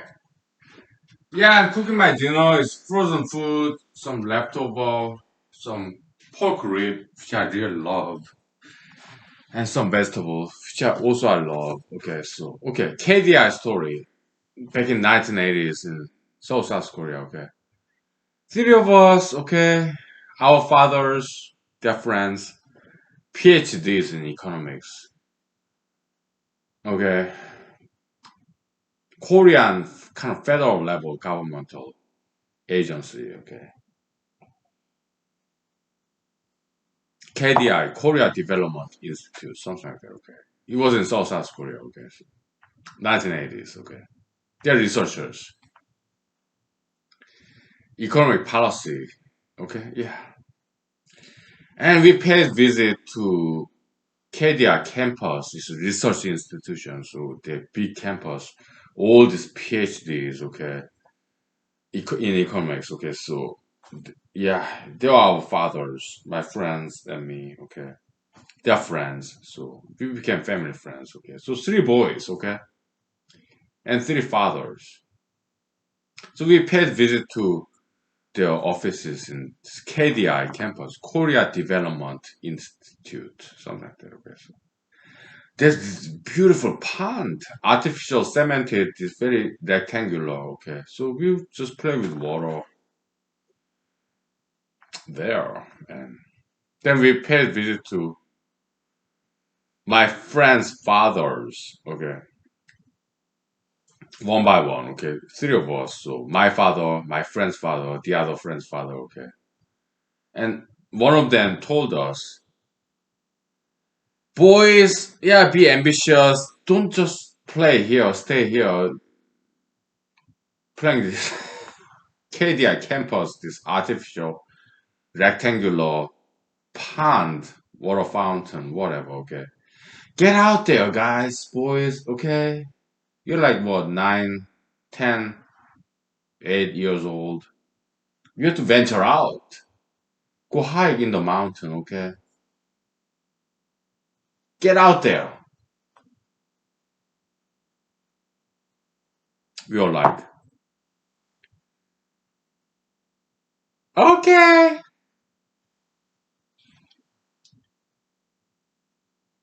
yes, sir. We'll do that. So we went out there, outside of campus. Okay, slightly. Okay,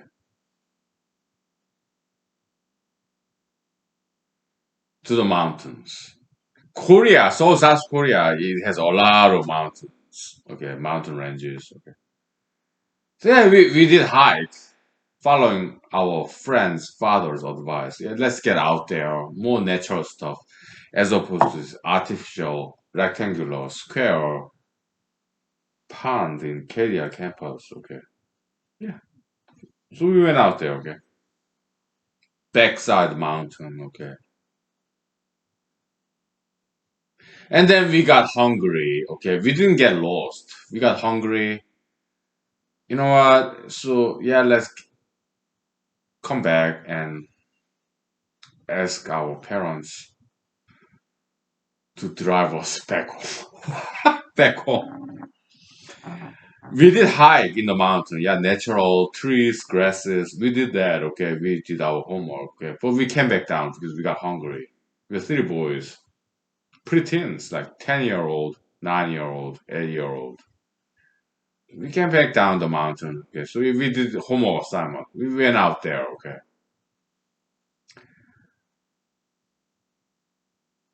but our fathers, they were busy. They are governmental agency employees of South Korea, Seoul. Okay, so we had to wait.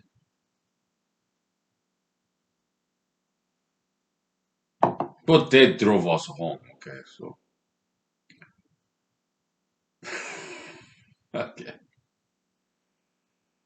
But that lesson we learned from our fathers, yeah, get out there, get outside of your comfort zone, adventure, adventurism. Yeah, get out there. Unfamiliar territories, not artificial, this rectangular pond, which was very beautiful. Okay. But get out there in the nature, okay, yeah, just experience the bigger natural world setting. It was very good lesson, yeah, like boys be ambitious. This American pastor who came to Japan, okay, Boys be ambitious. Yeah. My Korean, some of my Korean pastors, they told us that, okay, yeah, boys be ambitious. Okay. Get out there. Like Old Testament Bible, Joseph. Okay. His father, Jacob, right? Yeah. Yeah, this boy, Joseph, he's the 11th son of mine. Okay. My first son, Reuben, second son, Judah, whatever, okay. 12th son, Benjamin, whatever, okay. 11th son, Joseph, he's kind of outsider, outlier, if not outlaw, okay. Yeah, this Joseph, yeah, he's like a tree, but his branches, Joseph's branches, it goes over the fence line and go outside of this enclosed fence line, okay. So there was Jacob's blessing for Joseph, right? Yeah,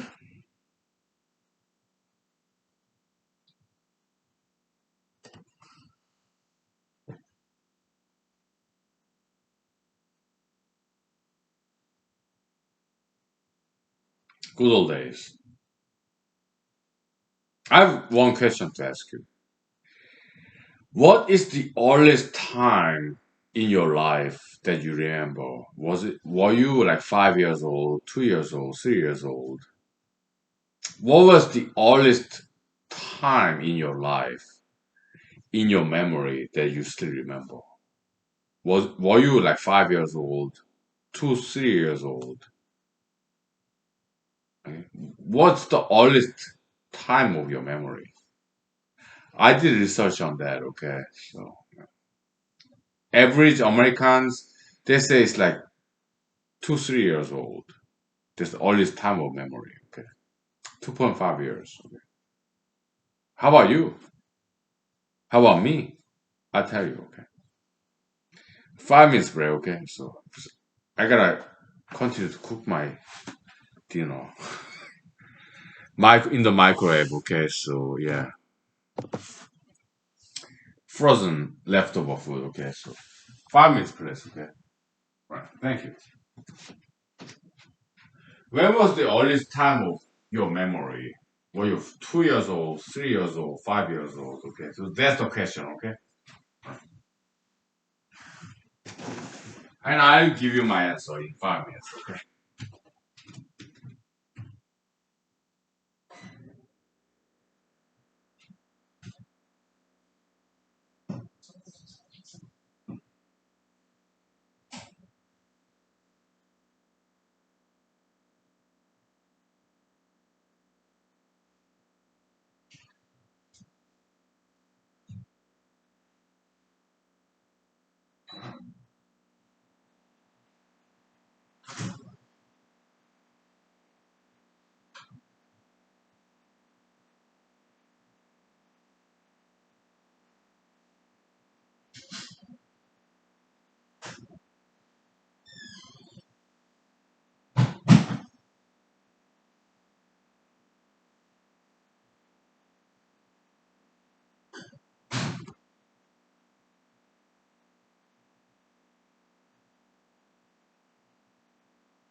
Okay, some childhood memories. Yeah, I remember as far as I can remember is that I was like 5 years old. So South Korea, Pampo. Okay.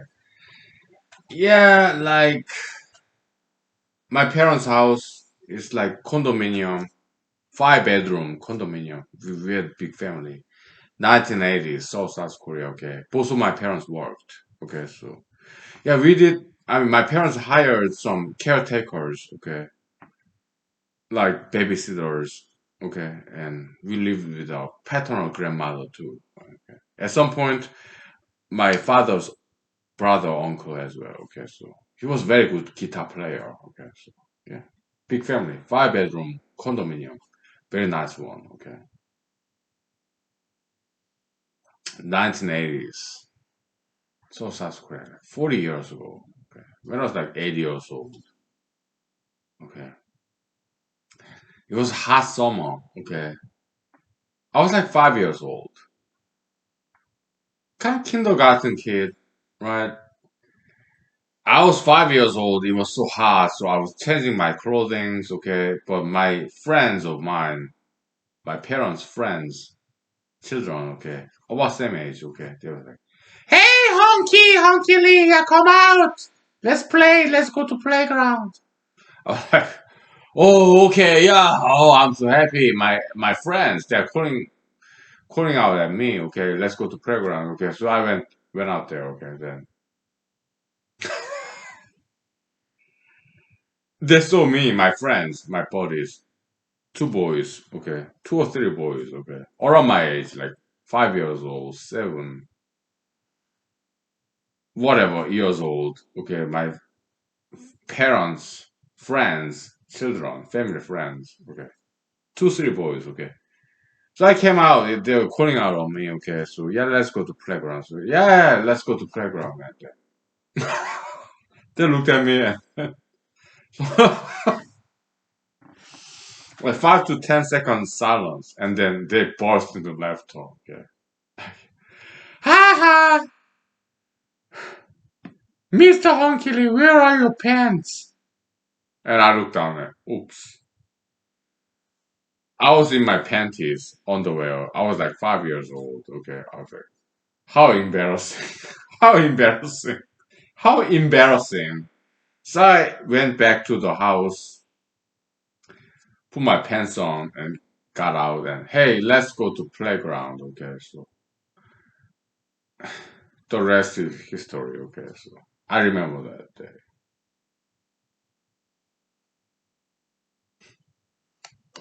I was just so happy to see my friends, my buddies, brothers.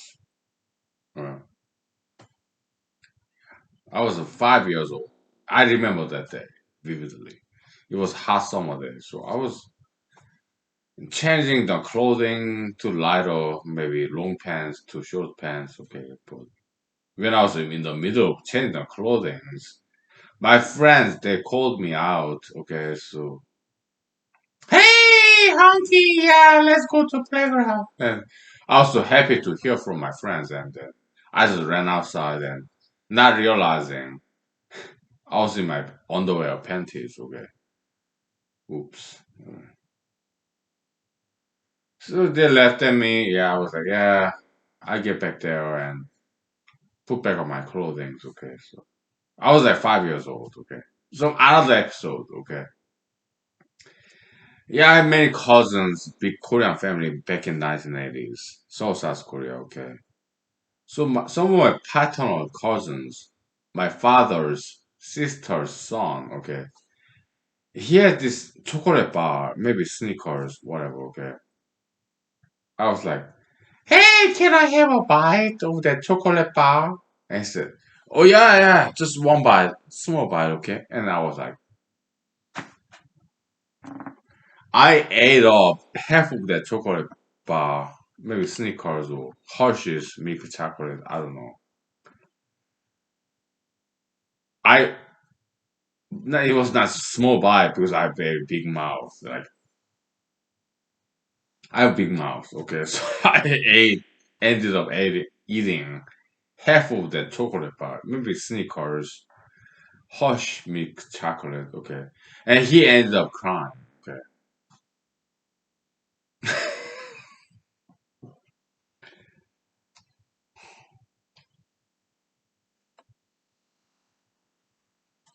but later on, yeah,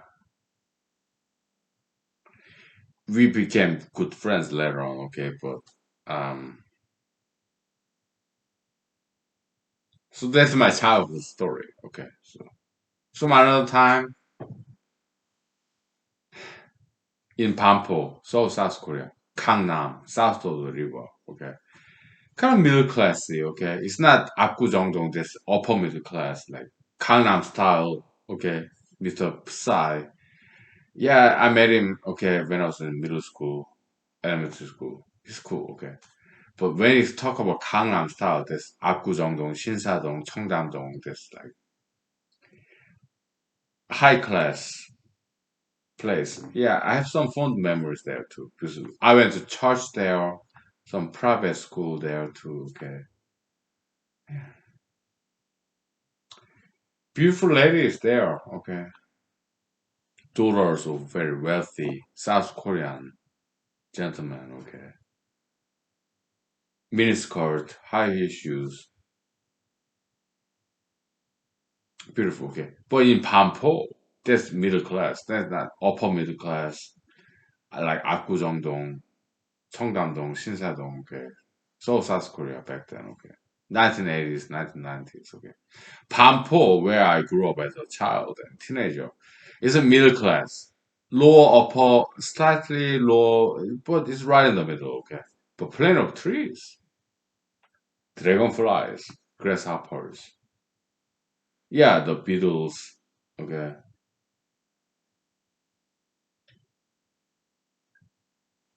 Very natural settings. Right next to Han River, okay? Yeah. Korean River, okay?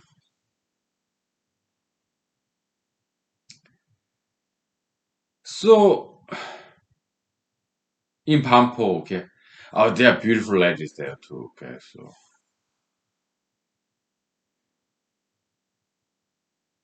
but beyond my reach.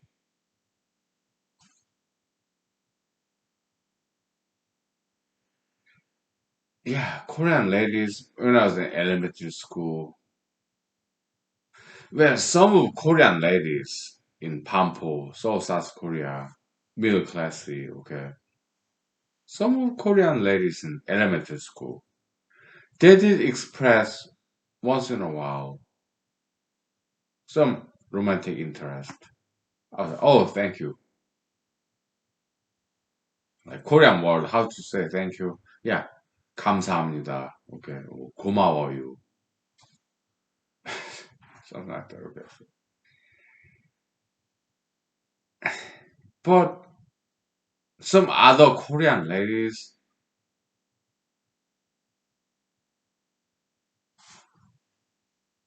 yeah, very beautiful. Okay, but I felt like yeah, they're beyond my reach.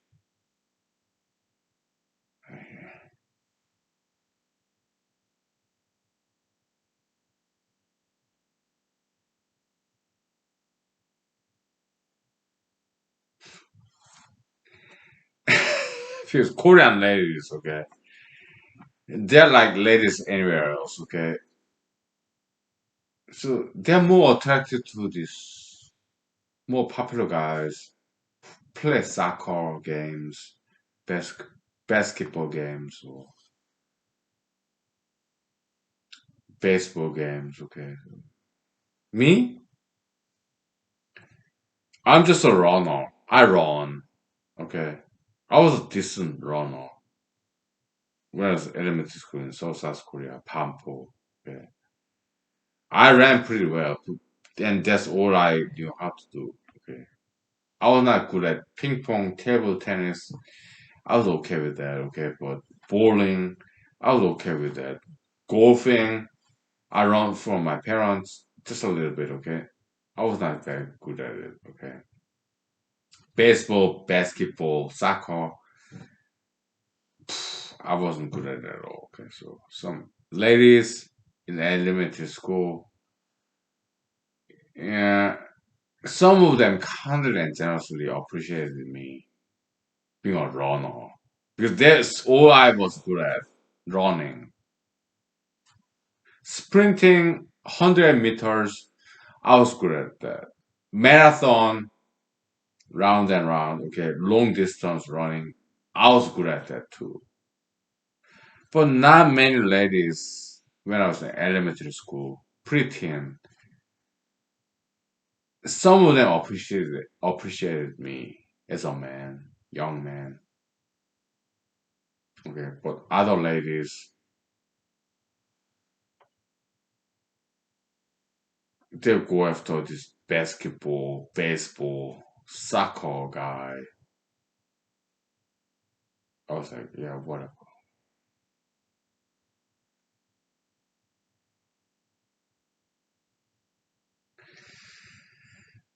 So I was just playing with Lego, video games, geeky, nerdy stuff, mathematics, science, okay. Entomology. I'll study insects, dragonfly or grasshoppers, praying mantis, okay. Because I perceived this beauty of the nature, insects, dragonfly, very crisp, beautiful dragonflies, very dry and crisp, right? Praying mantis, grasshoppers, crickets. I fell in love with insects. So I would read the biography of French entomologist Jean-Henri Fabre. Okay, he was my hero. Jean Henry John Henry Fabre. Okay, French entomologist. I would read his biography again and again. Entomologist of France. Okay. Translated into Korean language. Okay, I'll read his biography again. Okay, to my parents, my mom, my dad, they didn't spare any money for my education. They would buy all these books, biographies, encyclopedias. Okay, so I was surrounded by all these books. I read some of them. Okay. One of the books I read, John Henry Faber, Faber, okay, entomologist. I fell in love with insects, dragonflies, butterflies, beetles, ants, grasshoppers, praying mantis. Okay, so elaborate design. Yeah. Later on in my life, in upstate New York, Finger Lakes, Ithaca, New York, when I was doing PhD in computer science, computational biology, I did miss, I did date some local ladies there. Okay, yeah, some local ladies there told me this expression, design of universe. Okay, yeah, what a beautiful phrase, design of the universe. Okay, yeah, very elaborate design of insects, like praying mantis. Okay, we'll take 5 minutes break. Okay, yeah, okay, thank you. Some childhood story. Okay,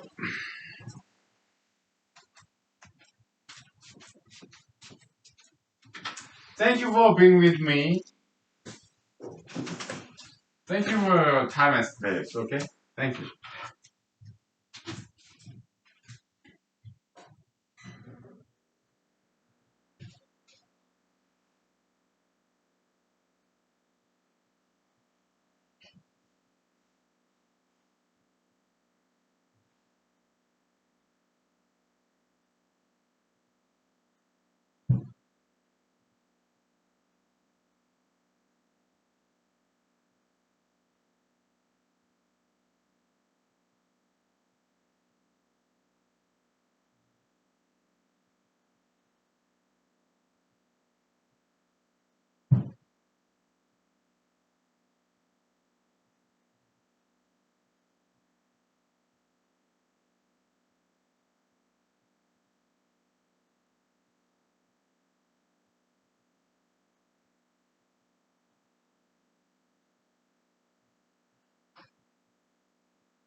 Okay, everybody. Yeah, I'm kind of drunk, so my dinner is getting ready. So let's wrap it up for tonight. And God bless you. Thank you for being my friend.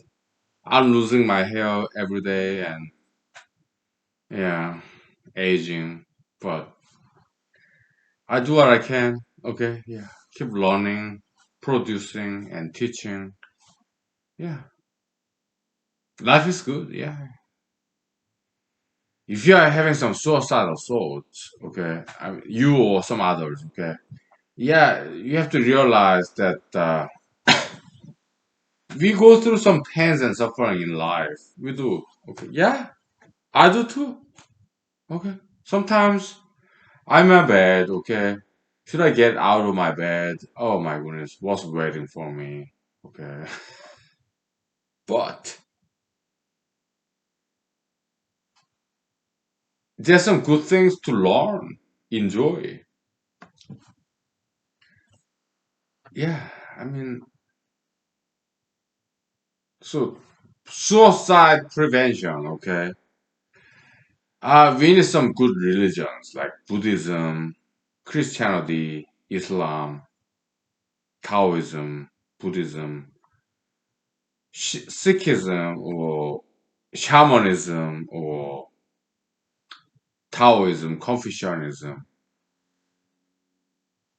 whatever, Zoroastrianism or Hinduism, okay, Socratesianism, philosophy, mathematics, physics, biology, maybe even politics.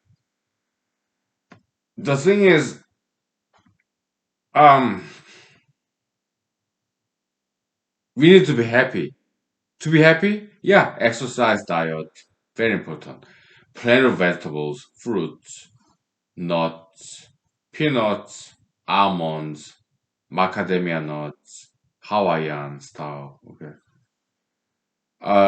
Brazilian nuts, pecans, good nuts, okay. Berries, strawberries, raspberries, blueberries, blackberries, grains like brown rice, black rice, white rice, quinoa, barley, wheat. Okay, and yeah, vegetables, grains, fruits, kiwi, like some. Shh. When I was in elementary, middle school, South Korea, 1980s, 1990s, 1990s, early 1990s. When I was in middle school, okay, there was this great pomegranate tree. It's some fruits, pomegranate fruit. Okay, we're not supposed to touch it. It's a forbidden fruit. Pomegranate, whatever. But I took it.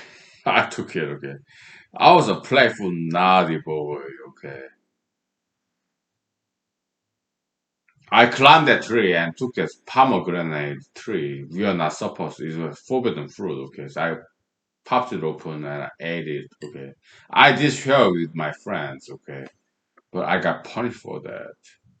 To eating this pomegranate back in early 1990s, middle school.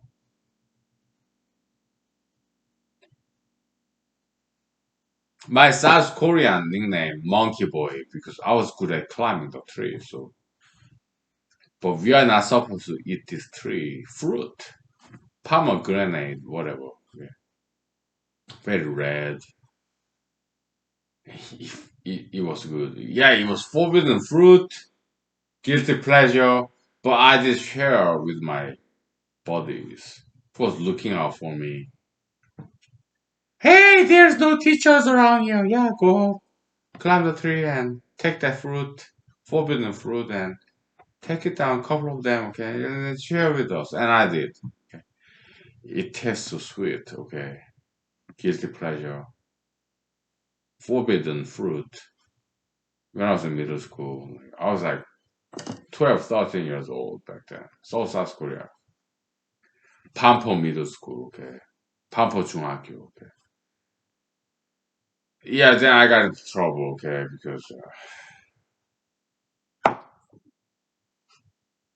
because this pomegranate, whatever, pomegranate, this tree, this fruit, it was for everybody to look at, okay. It's very beautiful fruit, okay, but I took it to myself and my colleagues. I got into trouble for that, okay. What kind of trouble? Yeah, me and my buddies, okay, some push-ups and sit-ups and bathroom detail, cleaning the bathroom. We did that stuff. Cleaning of the urinals, but not with toothbrushes, some real brushes, okay. Have you ever cleaned your bathroom with toothbrushes? I did, okay. But that was not a punishment, okay. Clean the bathroom, yeah, push-up sit-ups, okay. So South Korean middle school to eating that forbidden fruit, okay. But I did share with my bodies. It's just plant fruits. Pomegranate, pomegranate. I'm too drunk to pronounce or spell. Okay, very exotic fruit. That's not Korean native fruit, but kind of Western, Middle Eastern, I guess. But they had it in the schoolyard. Okay, so okay. So after this episode, we have 2 minutes left. I watched this Silk Road. Yeah, this Western China, the Silk Road, like 200 BC to like 1500 AD, spanning like 2000 years. Okay, Silk Road. Okay, yeah, beautiful poetry, love poem, like yeah, men and women, so natural back in the days. Okay, huge fan. Silk Road, trade route between east and west. I think I continue to watch that documentary, docu-series. Okay. That's the right way to do it between a man and woman. Love letters, poems. Between a man and woman, poems, love letters, arts. Yeah, poems. So that Silk Road episode I watched last night, that kind of told me that. Okay, so it's not just because between man and woman, between Democratic Party, Republican Party. Okay, compromise, treaty, a bill, bipartisan bill. Okay, between countries, Democratic Party, Republican Party, or even between countries like South Korea, North Korea, America, Iran, Japan, Russia, China. Okay, some love, compromise, some poetic